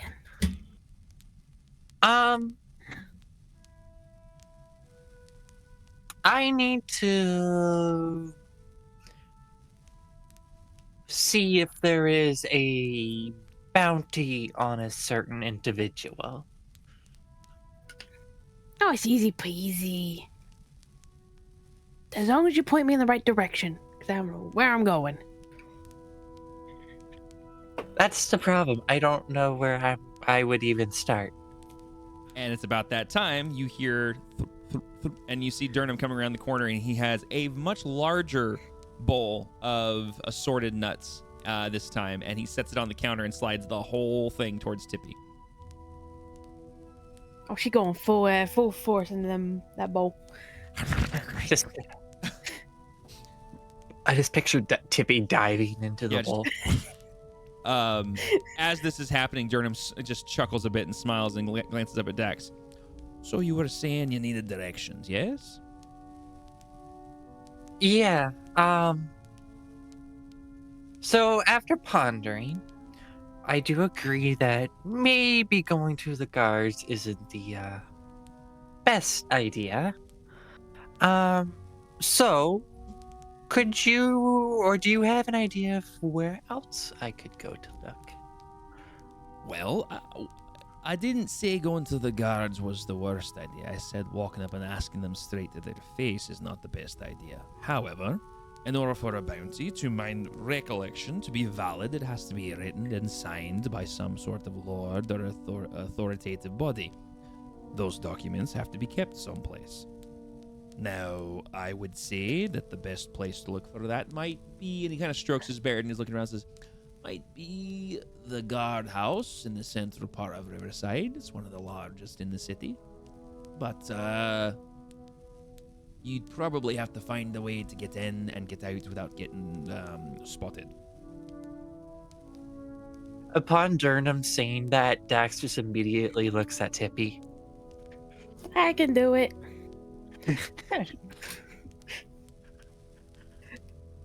Thank you, She Tippy. does that. so casually with her paw in the air, like you normally would picture, like, I got you. Durham chuckles.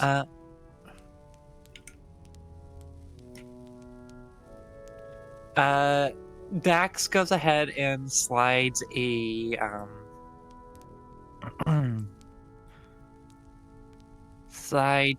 piece of gold over to Durham for the information.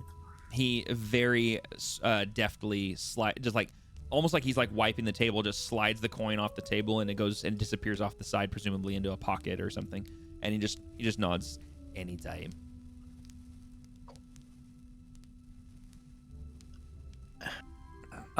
With that, Dax goes ahead and starts making her way out of the Lucky Tankard, but before she fully leaves, she turns around and looks over at Durham. Oh, and Durham, my dog's still upstairs inside my room, so if you hear any noise, that's probably him. He might come down to say hi in a little bit. Oh, no problem. I'll make sure he gets something to eat. And with that, Dax leaves the Lucky Tankard and kind of just waits outside for Tippy to finish eating said nuts. Tippy's gonna eat the fill and try to shove the rest of them in her bag. Roll me a d20. I'm just curious. While this is happening, Grigor, since you are staying in the same building, again, it being morning, unless you have something different to your routine, you would be walking down right around this time and seeing Tippy just body dumping this bowl of nuts, failing very terribly at getting the nuts into a pack, and they're just spilling all over the bar top. Like, I'd say you get 2 or 3 of these rather large nuts. You get like an almond. You get most of a walnut and a second almond into your pack before the rest are just like they're just not fitting in your bag, and you're just like, no, never.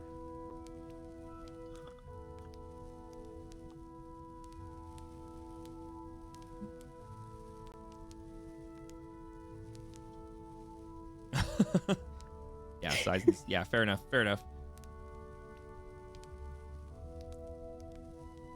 But I'll leave it to you guys if you guys decide to just do anything there. Otherwise, you can just join Dax outside. It's up to you guys.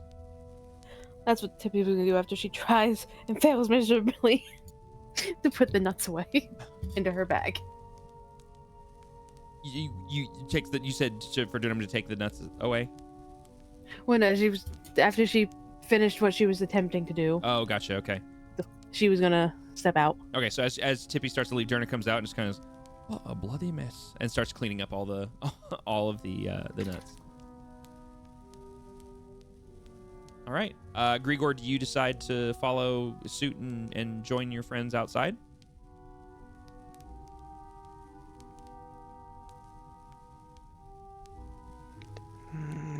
Sure. Okay.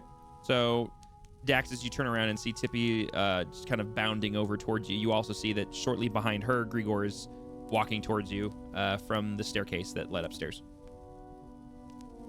She just kind of shrugs, because if anything, it's no harm if he tags along or not. Now, would Dax know where this guardhouse is from having walked a lot of Riverside, whether willingly or out of fear? You can roll me a history check. I'll say... let me think.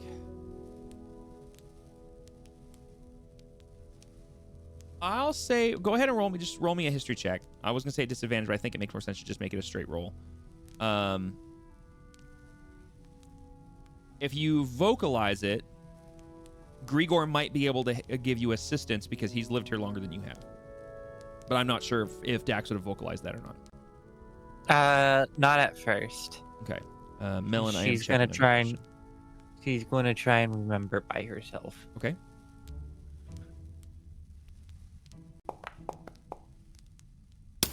No. 13. Okay. With a 13, you don't really remember exact location. You understand what he was talking about with there being a large stockade in the kind of central area of the Riverside district. You just don't remember how to get there. And you kind of know generally that you're obviously going to need to go south, but you don't remember if you need to go southwest, south, or southeast to find this particular stockade, as it is one of the larger ones on the north side of the city. It's responsible for the entire dock region. So you know it's up here somewhere, but you don't recall exactly on how to get there on your own. You recognize you're going to need a little bit of assistance on that. With that, not after she kind of thinks for a moment and she can't really remember where it is, she looks at Grigor.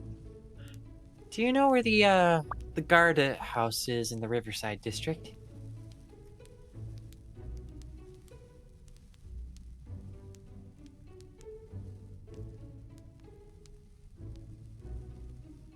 That was a question for Grigor. Oh, there you go. I think I haven't gotten close enough to be sure. Go ahead and roll me a history with advantage, Grigor, since you have lived here longer.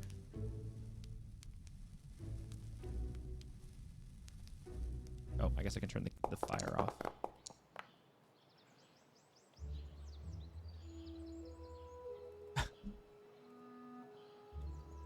Okay.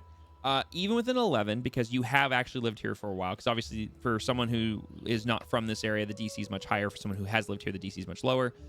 You pretty much remember generally how to get there. You don't know how to make a direct line there. You're like, I kind of know generally where it's at, and you feel pretty confident that with a little bit of wandering, you can guide them to the stockade. It just may take a little bit longer than like a direct beeline.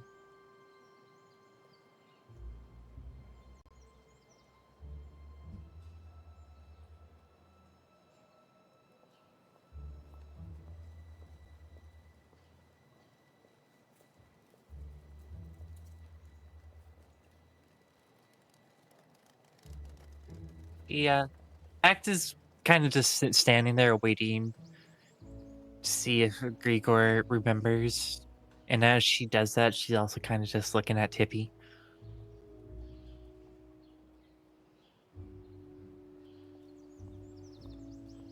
I think I know the general direction.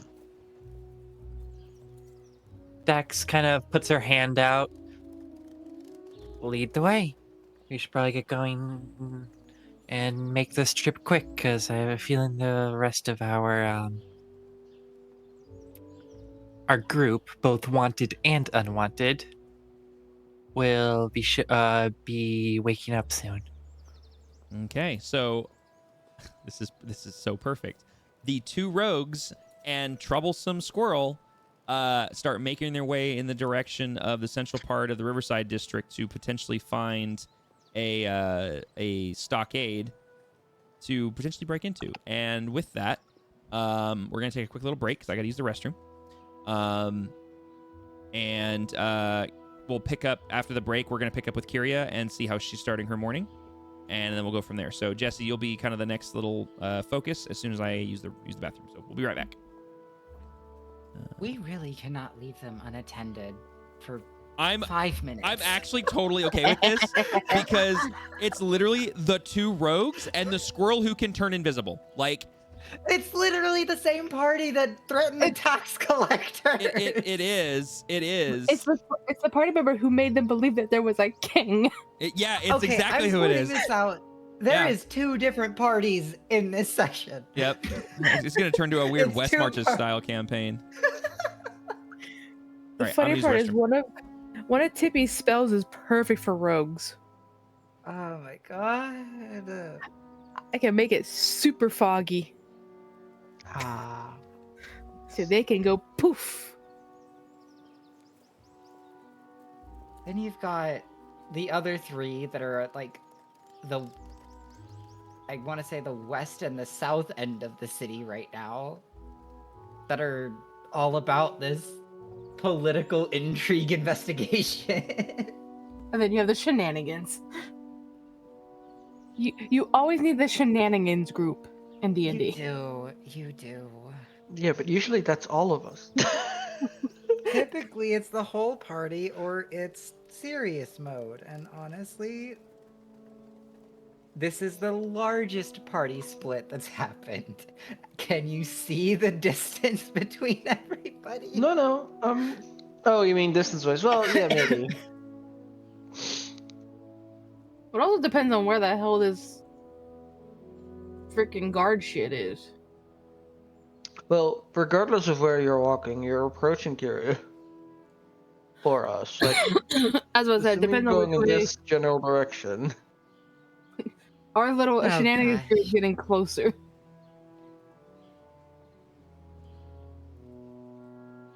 This is fine. Everything is fine.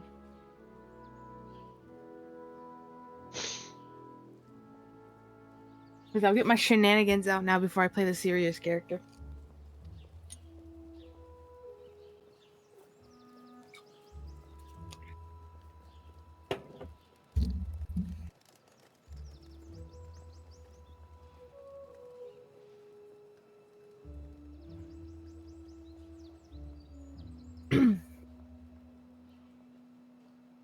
Do I still have that script with the king signature on it? I don't remember if it. I don't know. It says duration 10 days. It hasn't been 10 days in game, right? No, it has not been 10 days. So Tippy It still has has been the like scroll. 1. It has been a single day that has stretched for like 4 sessions. Between 2 months. It's a shame I can't Weird. make the guards believe it. We are amazing at this timeliness.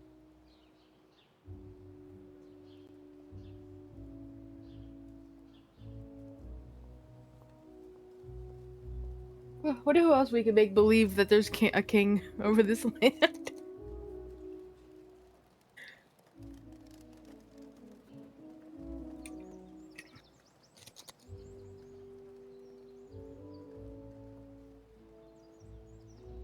Oh, by the way, anybody who still has temporary hit points from my inspiring leader, that disappears with a long rest. How do I take that off? On the left-hand side of your character sheet, on the main page, or actually on any page, should be next to your hit points. Just remove delete the it? 8.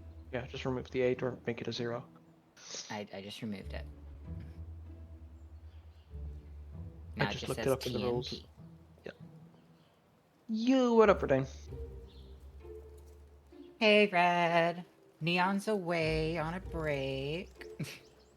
As you can tell by the POB screen. Can they hear us? That's a good question. We'll find out. Probably. I could unmute the stream on my phone, but then you get this lovely feedback loop, and let's not. Yeah, let's not do. Yes, they can hear us. Lovely. I unmuted it just in time to hear myself, and I was like, "Nope, fuck that. Nope." You want phone? Fuck off. Why are you not on vibrate?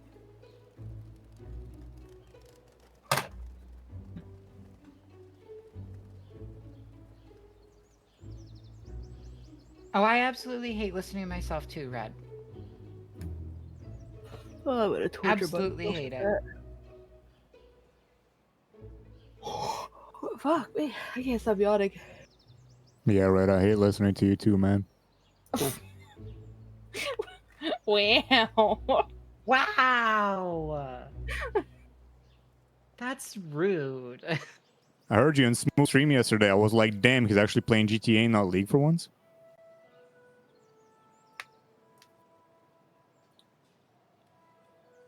Oof.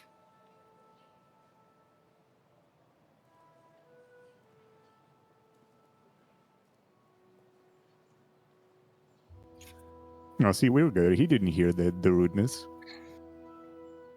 I don't know if he. But did then or again, didn't we hear play the League. rudeness. He's come to accept it. I just talk shit to him.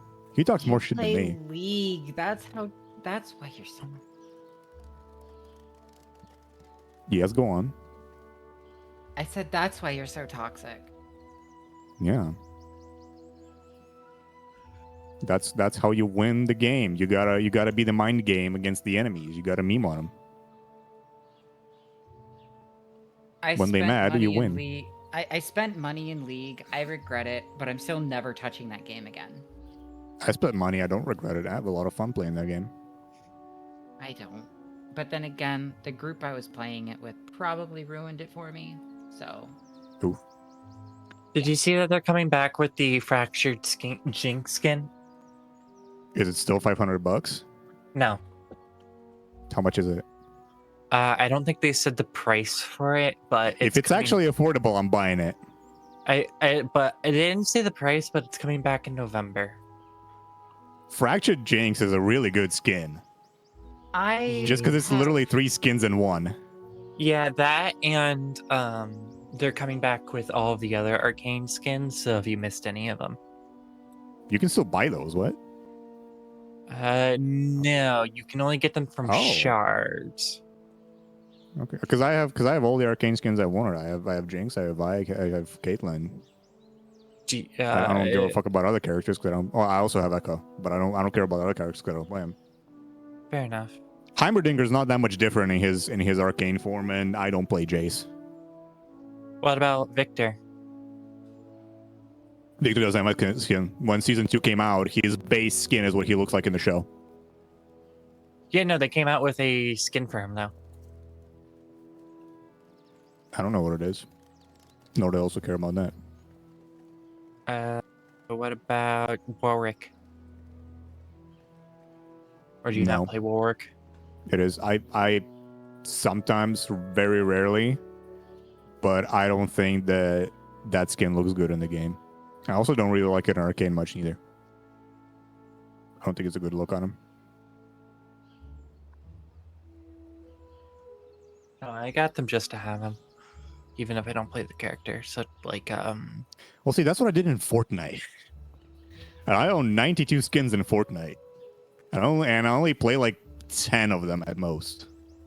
I don't play Fortnite. I only really Neither do I. I only really play Festival if I play Fortnite. You better not be peeing over there. I'm not. I'm guessing Puppers is acting up. Puppers is sniffing around like he needs to go to the bathroom. But at the same time, I let him out earlier and he didn't go to the bathroom. 999. Dude, there's so many spells for clerics. I've been looking at this for 20 minutes. Dog, lay down. Doge. Lay down. I've been seeing a very, to me, funny clip from Fortnite, which was like some sort of like a 1v1 mode Down. in a very closed environment. Down. And it was very clearly an adult because he's a streamer. Down. And it was like his clip. And he's playing against very clearly a child. A child who loses every single round and continues to shit talk. And it's fucking hilarious. Yeah. Yeah. Jesse, have you played 2XKO? No. Knockout. Huh? Is that a fighter game? It's League's new fighter game. No, I don't play fighter games. 2XKO I'm not good at them. could very much just be described 2 times knockout. That's how I see it. I tried to play the only ones of that type that I ever played were probably Injustice series. Well, I played the first one, and I'm just not good at them. The best things of those games are the cutscenes. I just watch those on YouTube. Listen, I don't do fighting games because I don't do neutral attacks. I would rather keep moving. 1, 2, 3, 4, 5, I also 6, don't do 7, combos. 9. I hope all of my spells are properly prepared. I am don't back, know. by the way. There is too many. Hi, back. How's it going? Hello. We were shit talking to Red, but he disappeared due to ads, and he didn't hear any of it. No, Oh. no, Red's back. Red's Yeah, still he's here. back. He said just RP as God, you'll always be OP. That's called being a DM. No. No. No, That's you're fine. not a god, sir. You're all of them. I am all of them. I am the God. Hey, listen, I can ascend. You can't stop me. Oh, The oh, GM buddy, is that's the cute. great old one. That's what it is. Yeah, there you go. I am the old one. All right. Are we all back? Looks like it. Everyone's unmuted. I'm gonna say that's a yes. Head count. Roll call. I saw Ty. I saw No. Hello. I saw Shadow pop up. I saw Melon. I saw I know Jesse is. You do know me. Is Fox and Monhold here? I don't know. Chicken butt. All right, cool. Right. Alrighty then. I believe Monhold's the only one that hasn't said anything. There he If is. I have an He's incorrect number of spells prepared or incorrect spells, I blame the game. Fair enough. Alrighty then.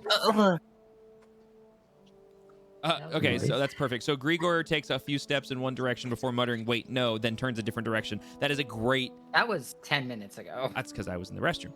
That is a great way to articulate traversing through town. That's a great GIF, by the way. Stargate SG-1. That's fantastic. Okay, as we return, we're gonna go ahead and rejoin Kyria down in the Temples district.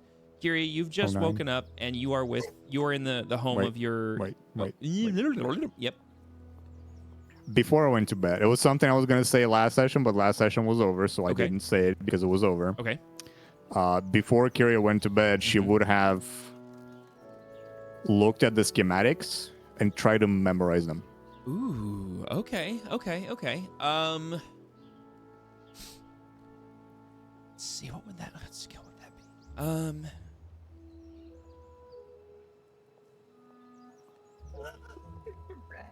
I gotta remember. I feel like that's wisdom based. What, memorizing something? Yes. I mean, book smarts is intelligence. Is it intelligence? Wisdom is I'm never gonna get this right. I've been playing now for almost 2 years. I'm never Sir? gonna understand this. Sir. Okay.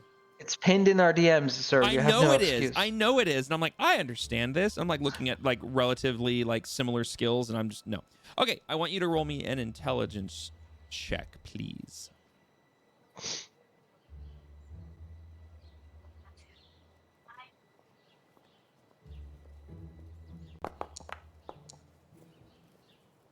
Okay.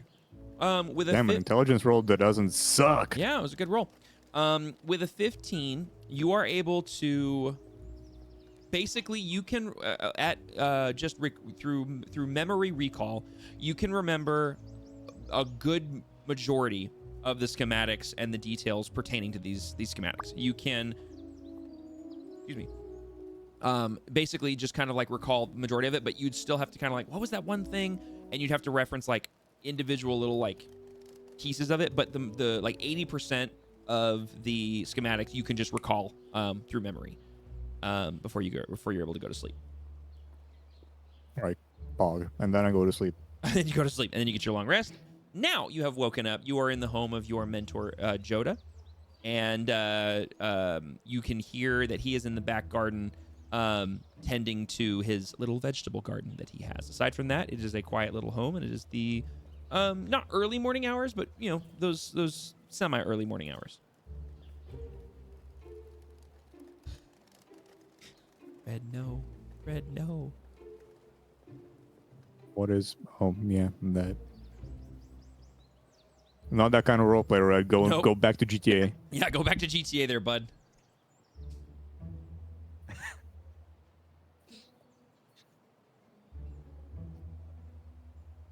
Well, first things first. The only real part of morning routine is just meditation, Okay. which I don't know if it's technically part of like long rest or not, but it's a thing that she does. You can morningly. incorporate it into your long rest as part of the whole shindig. Yeah. I'm fine with that. Yeah, okay. So you meditate for a bit and try to commune with. Well, let me ask. What do you do in meditating? Are you trying to think on something? Are you trying to commune with the Everlight? Are you trying to center yourself? Like, what are you trying to do through meditation? I think kind of center myself is the most correct Okay. way. She doesn't really commune with her deity all that often. Okay. She more so just tries to live to the tenets Gotcha. Okay. Good to know. Okay. as best she can, and it's kind of like meditation of just trying to, you know, bring a bit of peace in, try to concentrate on today, and get on with the day. Okay. Sounds good. All right. After your meditation, the day is yours. You know that you have plans to meet up with people in a few hours, but you have some time to yourself. What would you like to try to do?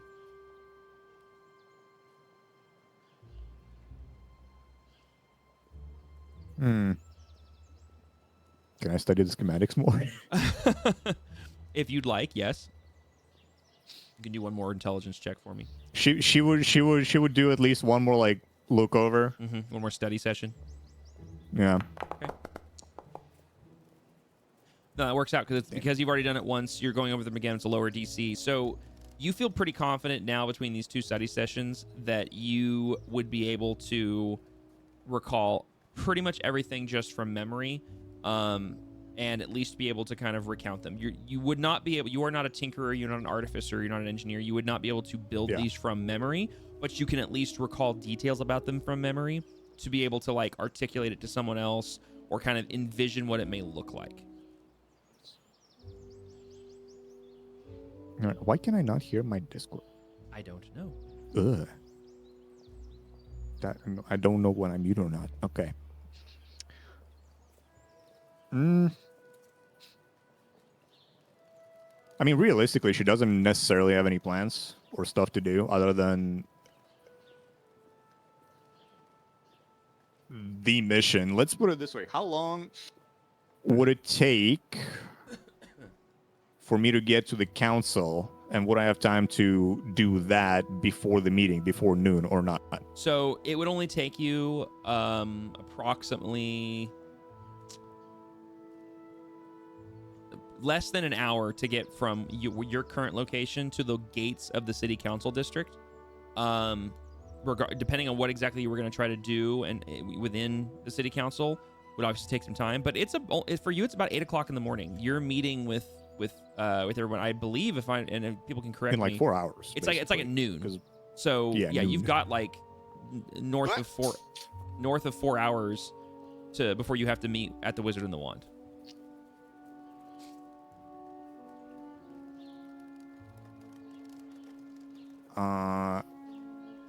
Well, do I know how long it might normally take me to meet with what's his name? To meet with Nephilia, one-on-one to discuss the shit. I mean, you know that all of your previous. I think he has like an office. Yeah, the few meetings that you previously had with him have been rather short and direct and kind of to the point. It doesn't take long to get escorted from the gates to his office. I mean, you could kind of estimate that from here to meet with him and then go to the meeting at the Wizard and the Wand it could probably take up the 4 hours if you didn't make any stops, assuming that you actually had like a decent meeting between the two of them. But you're not really sure because the meeting, he might be busy. You might have to wait for him. He may chat your ear off. You don't know as far as that's concerned. But as far as like walking distance, it's basically a little less than an hour to get to the city council, and it'd be about almost the exact same amount of time to get from the council district to the Wizard and the Wand. I guess first things first, I guess she's gonna go there. So she's gonna put on her armor. Okay. Because that's the formal wear. Okay. And make her way to the council. She's not gonna like when she's there, if someone asks her like, hey, like what do you want? She's not gonna ask to directly right now speak with him, but she will inquire whether he will be available to talk within the hour. Okay. And if the answer is no, then she's gonna bugger off. Okay, so you make your way from the temples to the city council. Making my way. Yep. Okay. Yeah. So you Kyria makes her way through leaving the temples district, waving goodbye to Joda, and taking the kind of the back alley walk because the temples district is in like a little a bowl, but there's ways to get out of it. And goes through Deputy's Village over to city council and makes it to the gate. Like I said, it takes about an hour, just shy of it actually. And the city guards obviously have always been posted up at the front gates, as which they are today. And do you just kind of walk up and introduce yourself, present yourself, wait? What do you do? Well, how did it go last time? Because I imagine if I'd been here, they know me. And if I've been here multiple times, they know me more than just, oh, it's a Sure. face. Yeah. So the thing is the amount of people that pass in and out of these gates every single day is extensive. And you have been here a few times, but you are a face in a sea of faces. So unfortunately, Sure. you don't stand out. Like they're not just going to recognize you and go, "Oh yes, Miss Kyria, please go on it." Like you don't have that kind of rapport with the city guards. Okay, well, how did I let myself in last time? So, okay, so for previous Because our arrangement is not known. yeah, for previous engagements with your employer, you had a written missive. You have a actual piece of paper on your person that is basically a pass to get through the gates, and then a pass that basically says this individual is to be let through the gates and be escorted to the office of Lord of Antron Nefilie, and given all courtesy, essentially. You have that pass on you. It's not in your inventory, but you have basically a pass to get through the gates on your person that you know that you just present to them, and then they will lead you on to his office. Okay, well, then I do that. Okay, then you do that. Yep, you walk up, you present the pass to them. They look at it, kind of look to one another, and says, "All right, come on." And another guard is called up from behind the gate so that their current standing guard does not change. Reads the missive, nods, and follow me, and leads you into the gated council district region, and starts walking you towards the main governmental chamber hall, which you have been in a couple times before, that has multiple offices as well as kind of the central council room where all of the discussions and debates are held. He walks you to the front, up the front steps. You pass many different individuals in this area. You get a couple strange looks here and there from just a couple people. Nothing too inquisitive or like too demeaning. Just kind of more that curious, like, oh, a tiefling, and then immediately those looks fade. So I was gonna ask, by the way, because Munhole also put the thing in chat. I don't know if I've heard how rare are tieflings in your world or in here. I've mentioned it before a couple times, kind of loosely. Tieflings are not wildly uncommon, but they're also not like everyday common. All of you guys as tieflings do kind of stand out in a standard crowd of people, but it's more like it's not like people have never seen a tiefling. It's like, oh, a tiefling. It's kind of like if you were like how do I put this? It'd be like, when someone goes to Chinatown in a large city. Like, obviously the people who live there have seen like a normal white person before, but it's like, oh, that kind of stands out in this sea of familiar faces kind of deal, is the best way I can put it. So it's like one tiefling per 100 other races. 100, 200, a little bit more than that. Which mainly is humans. Yeah. It's kind of how it is. Like in this town, it's mostly humans. There are a lot of gnomes, there are a lot of dwarves, handful of elves. Drow are exceedingly rare. Drow are actually more rare. Like, Talina stands out a little bit more than tieflings do. But tieflings obviously have the horns and have kind of a unique appearance, so they usually get a longer stare than other races do, just due to the nature of what tieflings are. But if that makes any sense at all. Yeah. Cool. Okay. Oh, because horns, devilish. Ooh. Yeah, it's more of like, oh my gosh, okay, like that's a tiefling. Like, oh my gosh, there's one here. But it's like, oh well, okay, that's fine. Like, he's not eating me. It's fine. Yeah. And tieflings don't, especially in Adalia, don't have a very negative reputation. I know I have heard of some DMs that play games where the tieflings are like, everyone's borderline racist, or not even borderline, just flat out racist to tieflings, and that's not the case here. Tieflings are not a vilified or hated race. They're just not wildly common. Got it. Okay, cool. Yeah. And Duruun is very much a melting pot. Duruun is like a very big city of like the commonalities have, like, there's certain common races, but then it's not like out of the blue to like run into a Furbolg, which has been, you guys have bumped into once or twice, or like an Aarakocra might pop up here or there, or whatever. Like, this particular city is kind of a Jonathan. Yeah, exactly. This is kind of a melting pot for all sorts of races, because it is a main thoroughfare for not only land travel coming up from the south across the river, because this is the only, and you guys would all know this is the only major river crossing on the River Tyne for miles in either direction. But then it's also the River Tyne. So it's you have water traffic that is going from the west delta, no, the delta, excuse me, to the west, up the river towards Lithune Lake. So, this is kind of a hub of not only commerce but also travel. So a lot of different races come through here at any one time. Okay.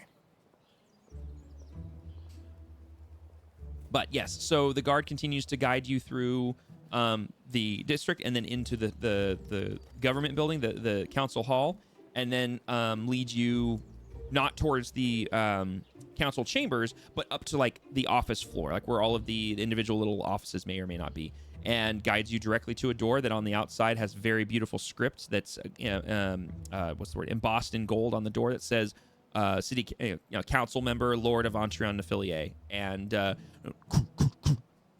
visitor for you, sir, and then just kind of sits there, and then the door and it opens, and then he just kind of looks at you and says, and just doesn't say anything, just kind of motions towards the door, I should say. Sorry, I don't have my camera on, so I'm doing a thing and realize no one can see me. My bad. But stands there and just kind of motions for you to enter the chamber. And I do so.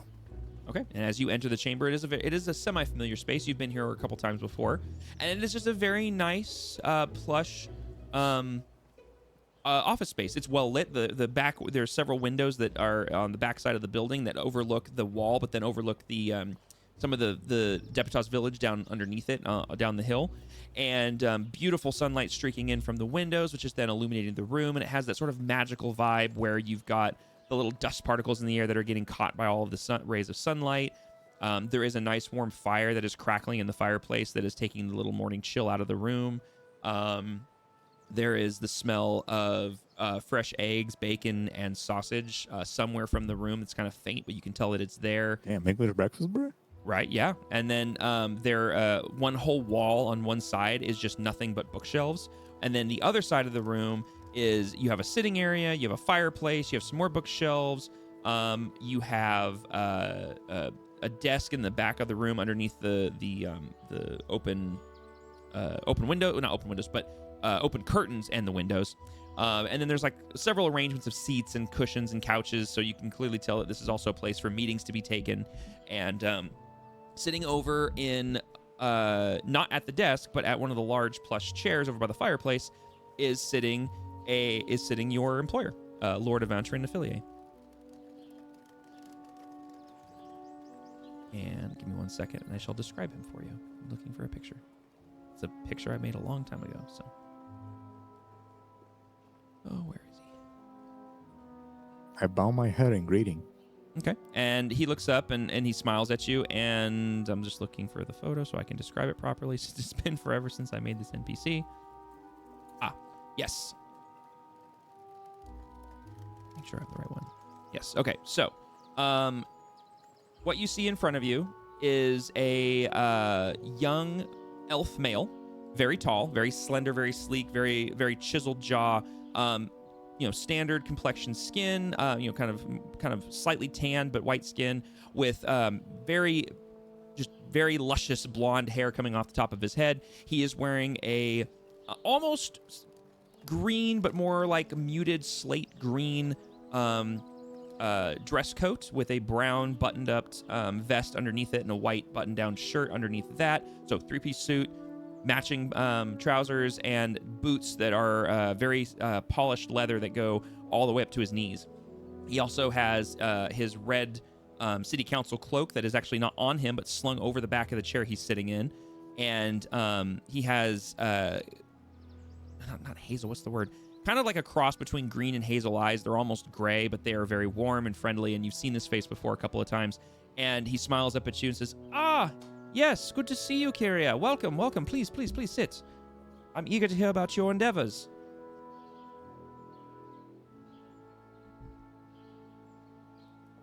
As I sit down. And he kind of gestures for you, and there's basically a big, large, plush sofa that's sitting kind of catty corner to his chair that's sitting like basically facing the fireplace. And he kind of leans forward and kind of cleans up the coffee table a little bit and says, "Please, please, anything I can get you to eat or drink or anything? They just brought me my breakfast, so I apologize. I don't have any extra, but I can definitely send for some if you'd wish." I have already had breakfast, but I appreciate it. Ah, of course, of course. I'm fine. No, not a problem. It's good to see you. I wasn't expecting you so soon. How did your investigations go?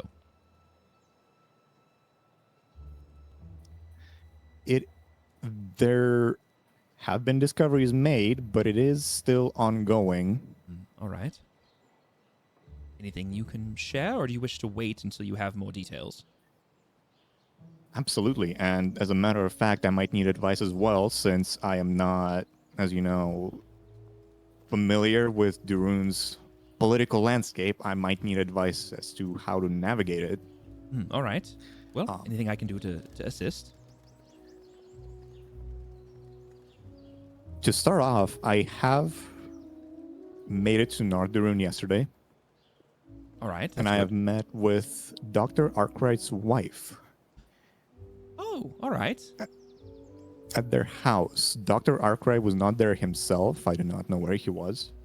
I believe she might have mentioned that he's on council business. He's nodding along. But having brought up the recent break-in that they have experienced, His eyebrow raises. Miss Arkwright allowed me access to investigate.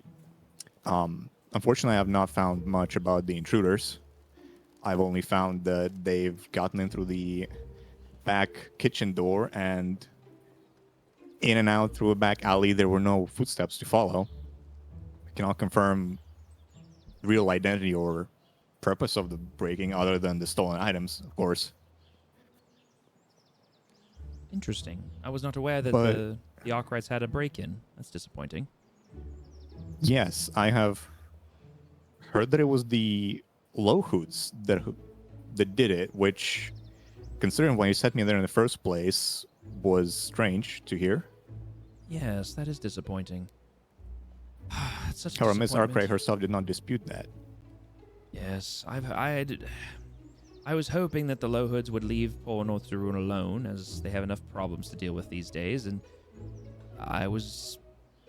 to be honest, I was hoping. I was hoping that the rumors I was hearing of crime spreading across to the northern part, to our northern brothers and sisters, would be false, and the fact that this is coming to light is, well, admittedly not surprising. It's very disappointing. Before I go into what exactly I've found, let me ask you this. Do you know if Miss Arkwright is known to practice magic? As you say this, his eyebrows both go up, and he kind of leans back and says, "Miss Arkwright, magic." No, I don't believe I've ever had the privilege of seeing her conduct such actions. What makes you ask that? When I was there, she led me into the doctor's office to investigate, make sure nothing was stolen, make sure everything was in order. But after she did, she went upstairs, and with a flash of light, I believe she was no longer in the house. There was no screaming, no signs of or noises of fights, so I had assumed that there was nothing violent going on. I assumed instead that she had powers, and she teleported away, I suppose. I don't know why she would do that in the middle of our meeting. Interesting. I genuinely was not aware that Mrs. Arkwright had any magical inclinations whatsoever. I've only ever met her a handful of times, and she was always nothing more than a very loving and supportive wife of the councilman, as well as a wonderful hostess for several events that we'd had. It's very, very surprising. I was not aware that she could practice magic. And as he's kind of saying these, he's kind of glancing down at the coffee table, kind of almost subconsciously kind of rubbing his very cleanly shaven face, and just kind of, you can kind of almost hear the wheels turning.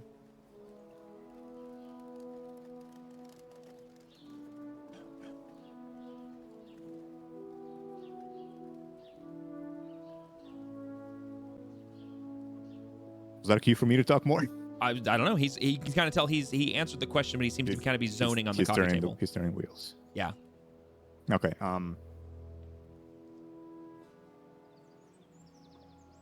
As to what I found further, it seems that Dr. Arkwright himself has been developing some sort of a new handheld weapon. That kind of snaps him out of his little stupor, so to speak, and he kind of looks back up and says, "Oh, wait, weapon? The doctor? Really?" And he kind of leans back with an incredulous look on his face and says, "You must be joking. Dr. Arkwright is an inventor of weapons, and Mrs. Arkwright is a magical practitioner. I feel like I may have sent you to. You may have found the wrong house."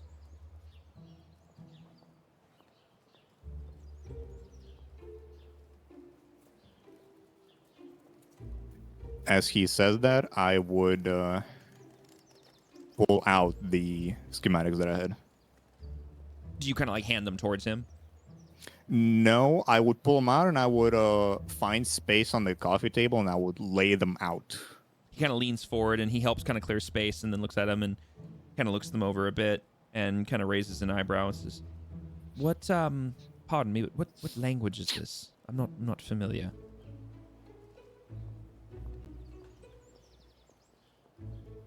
Do you know what it is? Above table. Freaking Sylvan. Yeah, that was the freaking that one. Yeah. This language is Sylvan. Oh, that explains why it doesn't look familiar. I can read it. I frankly do not understand most of it because it is plain put science things. But this is the schematics for what I believe is a miniaturized cannon. Like the ones on ships, except you hold it in your hand. Interesting.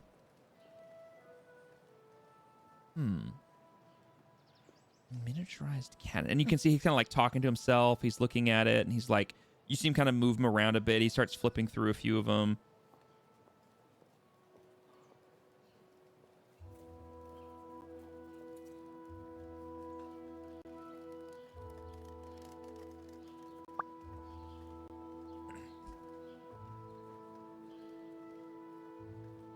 Jesse, I did send you a whisper real quick if you can read that real fast. Oh, did you? Yeah, I'm looking at the... Yeah, in Foundry. Okay.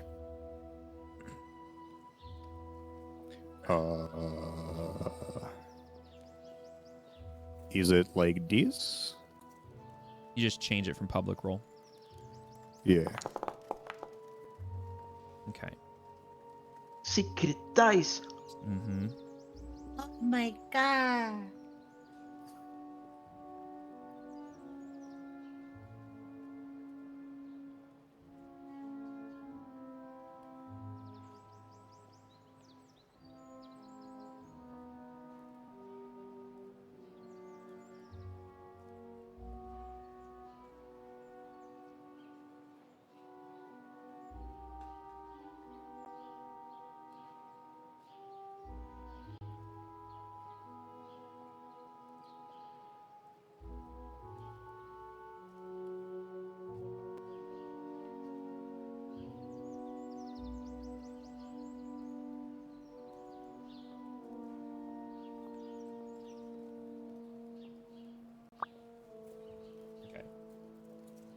So Jesse gets a whisper. During this silence, we like to remind everybody to stretch. Yes. Posture check. As you have this kind of moment where you're kind of watching him kind of pour over the documents, he kind of shuffles them back up and kind of slides them back over in your general direction, but leaving them on the coffee table. He kind of sits back again and kind of looks at you and says, "So, were you able to... What was any of this existing in his space, or was it just the schematics? Is it just sort of conceptual and he's just designing them, or is this more something he's actually built?" That brings me to my other discovery. All right. The fact that it would appear I am not the only one investigating him. Oh, all right. There was a group of other people. Two of them arrived together and were let in as guests to Miss Arkwright. Ah, yes. There was a woman. Well, both of them were women. One of them was, I believe, human. The other one was a dark elf. Intriguing. They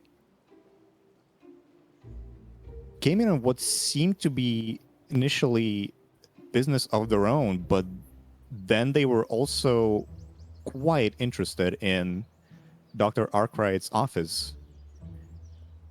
And the secret room we discovered beneath it. Oh, a secret room. Hidden behind a bookshelf was a stairway that led us down to the basement, and one of the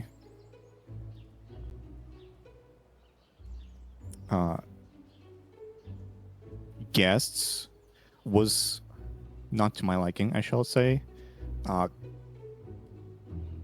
Kind enough to let herself into Dr. Arkwright's safe, where we have found a working prototype. And it does hurt. You Though sound I like shall you're say speaking from also, experience. they were tinkering with it, trying to understand it, and it fired and hit me. I hold no ill against them for it, but they do have a working prototype of whatever that weapon is. At least one. Fascinating. All right. I would much love to see it at some point, just out of nothing more than sheer curiosity. And I shall try to acquire it, but there were more in their group. There was some fey creature. There were more people. I did not dare to press about who they were. Of course, And of course. at the time, we have agreed to split the evidence we found sort of more or less evenly. I have the schematics and they have the actual weapon. Yes. And were they there Because- on their own free will, or were they there kind of in the same capacity of being hired by someone? I am not sure. It All would right. seem as if they were hired, or at least told what to look for, because,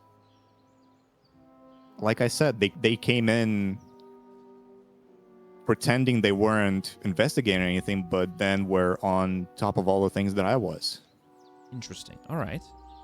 Let's try. Hang on, I'm trying something here real quick. Let's see if this works. He's trying something, Chet. Yep, I'm trying something. Hold on a second.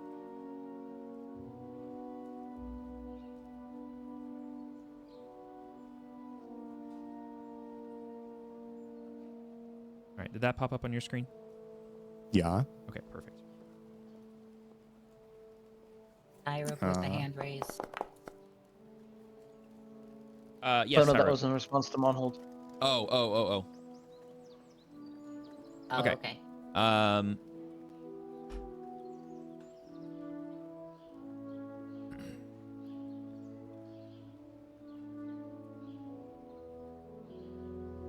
Was that also a private role, people? It should have been. I didn't see it. Yep, there you go. Okay. Good. Making sure it works as intended.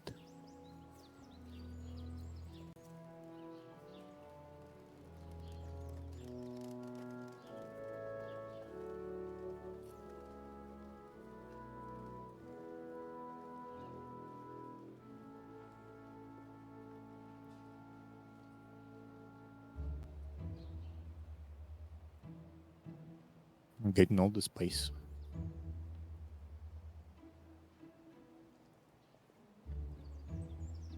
I realized I was like typing. I'm like, wait a minute, that doesn't make any sense. Let me back up and actually use English instead of just gibberish. Maybe I can read gibberish. We don't know yet. I can understand Scottish people. These secret whispers are totally not. Wait, no, that's not the one. Shit. Anion, what's the command again?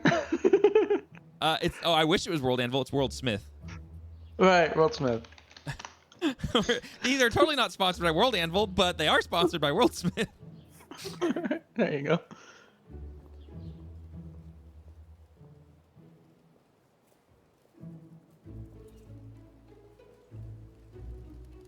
Okay, there we go. Now I can actually use. Now that I can figure out how to use English.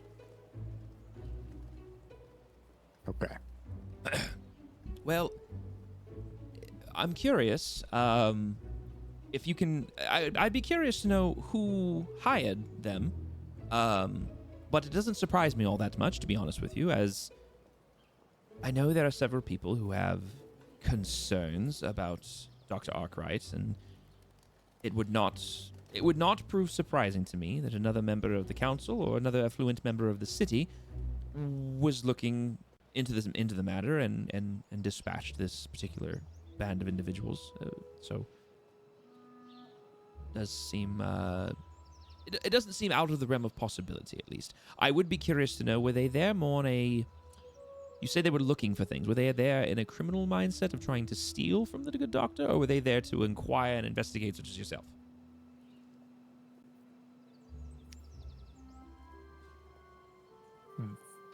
At least one of them was interested in stealing, but it was not their priority when they got there.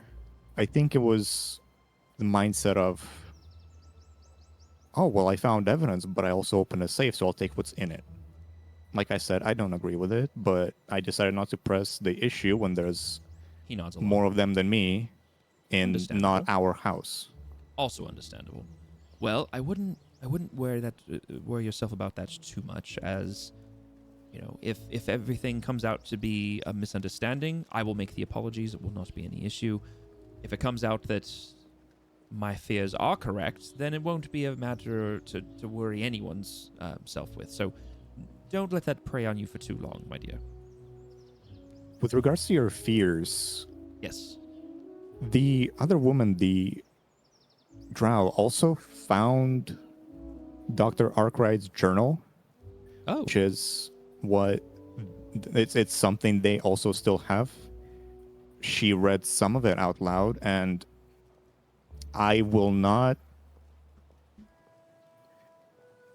bore you with many details because it would be wrong of me to recall things that I don't really recall. Of course, yes. But the gist of it was that the Dr. Arkwright was unhappy with you and with the council, something to do with funding at the very least.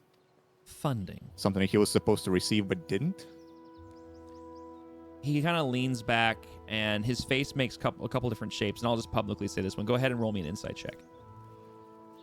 All right. Inside.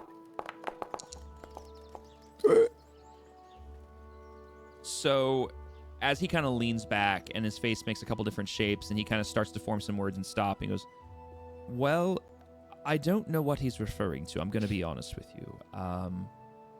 Obviously, council conversations do pertain into funding and financing of various parts of the city and various programs around the city, as well as the entirety of North Duruun, for obvious reasons. He may have been misinterpreting a conversation that was had about funding and whatnot, but I do hope he didn't misunderstand me. I don't know. I know you don't know me increasingly well, but and you can ask around. I do try to share my wealth with the city. I fund several organizations and several outreach programs, and he may have misunderstood me of trying to reallocate some of those finances to North Duruun, but I don't know exactly of which he's speaking. I know that taxation has been a thing as of late. It's possible maybe he was thinking some of the taxes would be what's the word? Like the math might be redone to move them from one part of the city up to North Duruun, possibly, which could be very valid. I would have to speak to him on that matter because I'm not sure as to what he's specifically. Did he articulate that? Did he go into detail about what he's thinking in that regard? I will not remember. I have not read it myself. All right, that's understandable. I was just curious. So what I have this far is just this, as I point at the schematics. But I will work to see if I could acquire the more solid pieces of evidence, the weapon and the journal from the group. And here's where my question comes in. What shall I do about them? Find out who they work for? I mean, he kind of shrugs back and forth. I mean, if they happen to mention it, I would be keen to hear who their employer is, but quite honestly, I'm not too concerned with who their employer is as of right now. My main focus is on the doctor, and you know, is he going to be a liability and a problem for the council? Is he going to be a liability and a problem for the city? Does he have what's best in mind for the city? That's where my main goal would lie. However, if it comes out to be that these individuals were hired by, say, a nefarious group or someone who has more ill-focused intentions, then maybe we need to address that. But I think for now, just continue to look into the good doctor. Have you? And you said he was not at the home. You've not found him yet? No, I have not. All right. I haven't seen him here in the council hall yet, but if I see him, I'll be sure to speak to him. If you could try to track down his wife, I'd be curious to see what her reasoning was for disappearing. Was she in danger? Did she feel she was in danger? Was she taken? Did she leave on her own? A lot of questions there. As for this prototype, I would be very eager to see this prototype. I'd be very eager to see this journal you're mentioning. I was unaware he kept a personal journal. But obviously I don't want to pry into his privacy, but at the same time, I have an obligation to the city. I have responsibility to the people that live here, and yes, he is a member of the council. He is a citizen of this city, but at the same time, if someone on the council is putting their own ambitions and endeavors above that of the council and above that of the city, I find it a personal duty and responsibility to not only investigate, but to explore every avenue and figure out what is actually going on. And if someone needs to be held to account, they need to be held to account. And if they don't, I shall apologize for it. But you bringing me this information is increasingly helpful, and I genuinely hope that we can figure out what's at the end of this little tunnel. And hopefully, I am being overly paranoid, and there's nothing to be worried about.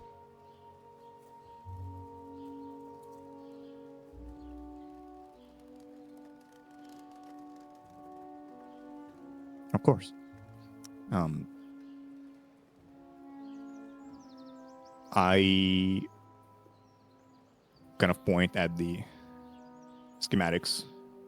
Shall I hold on to these to make sure that they're not found here on your person to avoid any scandal? That is a very good point. Go ahead and roll me a persuasion check real quick. That's actually a really good argument. Yeah.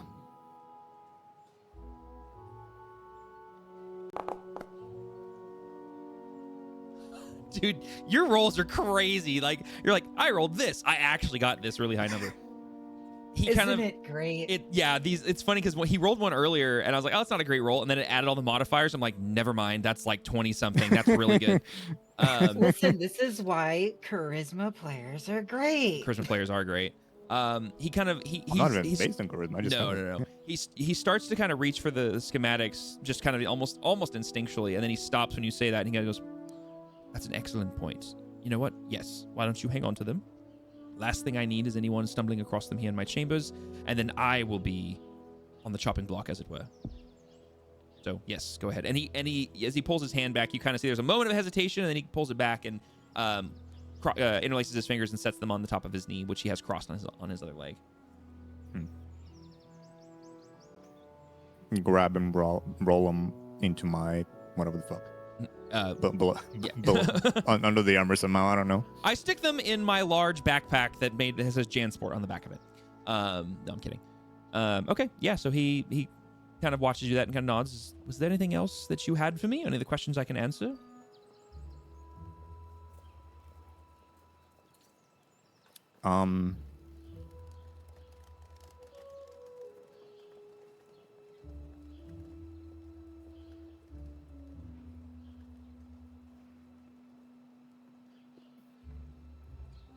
I understand if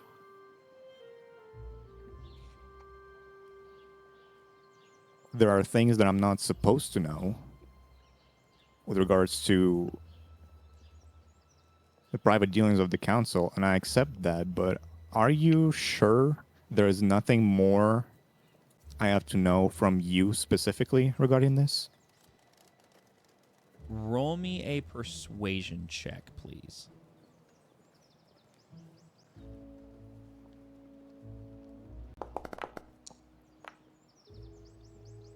He kind of pauses for a second. His lips purse ever so slightly, and he leans forward a little bit and says, Miss Kyria, I appreciate your inquisitiveness and your inclination for investigations. It is very appreciated, and I'm very happy to have you in my employ.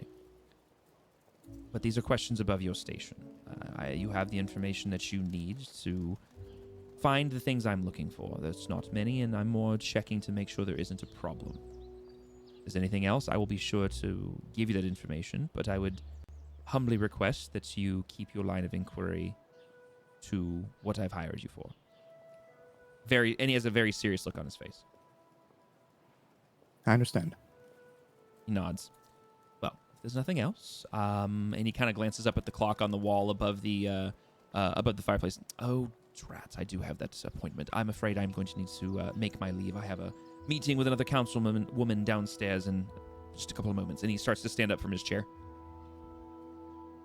So do I. And he goes, it was a pleasure to see you, Miss Kyria, and I'm eager to hear of your future discoveries. And he basically kind of walks kind of alongside you over to the door of his office and opens it to the hall and kind of gestures for you to leave. Not like not getting out, but just kind of like that gentle kind of like hand motioning towards the door. Yeah. Of course, Lord. I shall see you soon. He nods. It was a pleasure. And I leave. And the door closes behind you. And then as you step into the hall, the guard that had escorted you kind of appears from further down the hall like he'd been waiting for you and says, if there's nothing else, my lady, I can take you to the front gate.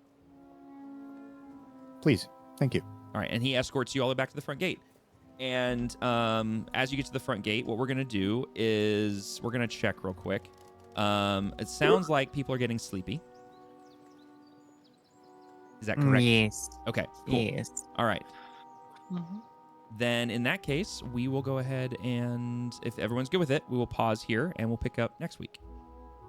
I do have some. Yes, that's right. You had something you wanted to do prior to the meeting. Let's go ahead and do that real quick. Yeah. Mhm. They're really quick things. Yep, that's fine. Go So for it. the 11 gold that I would have earned for my performance, do you want me to roll performance for that, or do I just add a flat 11? You just add a flat 11 because you're a bard. Okay. You have a contract. You're getting paid regardless of if you're good or not. Now, whether or I not the was just contract wondering if, gets like, renewed tips is a or whole other whatever. thing. Yeah, fair enough. Yeah. And before the meeting, I want to put the pistol and the ammo I have in my ledger vault. Oh, the iron ledger hold. Okay, all right, yeah, that'd be no Yeah. problem. It's just it's So, one district away, so it's no yeah. problem. I can just transfer that over, but I wanted to make sure that I remembered and did it. Yeah, absolutely before fine. actually. Mm-hmm. Yeah. So I'm just gonna move that inventory over and add the 11 gold, and then I'm good to go. Okay. All right. So is that the only thing you needed to do? Yeah. those Okay. are Was the there two any things little that I like, had. was there any other little things anybody else would have done, in all the sort of time of these things happening before the meeting at noon? The only thing Hooray is. Go ahead, Shadow. Yeah, Shadow first, and then I Mel. was about to say, other than going with Tippy and them Mm-hmm. to that guardhouse, no. Uh-huh. Okay.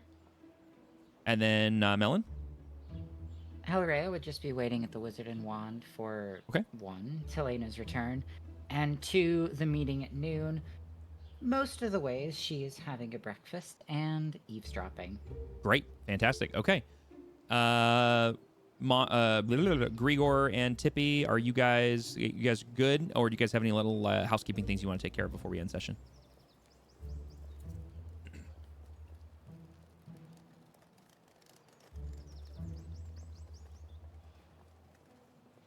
Or shall I take your stunted silence as no? I have to say, Give a thumbs up. Yeah, they both did. Okay, all right. That's perfect. All right, that's perfect. All right, so we'll go ahead and we'll go ahead and pause the story there as we wrap up for the night, since it is getting a little long in time Freaking here. fox. Yeah. Eventually, we will get to everybody in the same room, all at the same time. We're getting there. We're getting there. This actually works out. We're getting so close. Well, what's funny is I actually really like. Normally, you guys know I'm not a fan of split parties, but for some reason, the way it's split right now is actually working out to the benefit of the story, which is really, really cool. Because like Kyria privately meeting with her employer makes a lot more sense than meeting as a group. The two rogues. Truth be told, yeah. Yeah, the two rogues and the squirrel going off to try to maybe rob something is actually kind of amazing. Like it actually works out really There's a purpose behind it. Yep. Oh, I know. Listen, the side plot is necessary. How it's necessary, I don't know yet, but Yeah. it's necessary. Yep, it's going good. It's going good. But yeah, we'll go ahead. I mean, as of right now, I don't think there's anything going on next Thursday, so we should be good, at least on my end, to pick up next week. Yeah. So, and hopefully we can we'll be able to start a little maybe a little earlier than last time than this morning. But all good.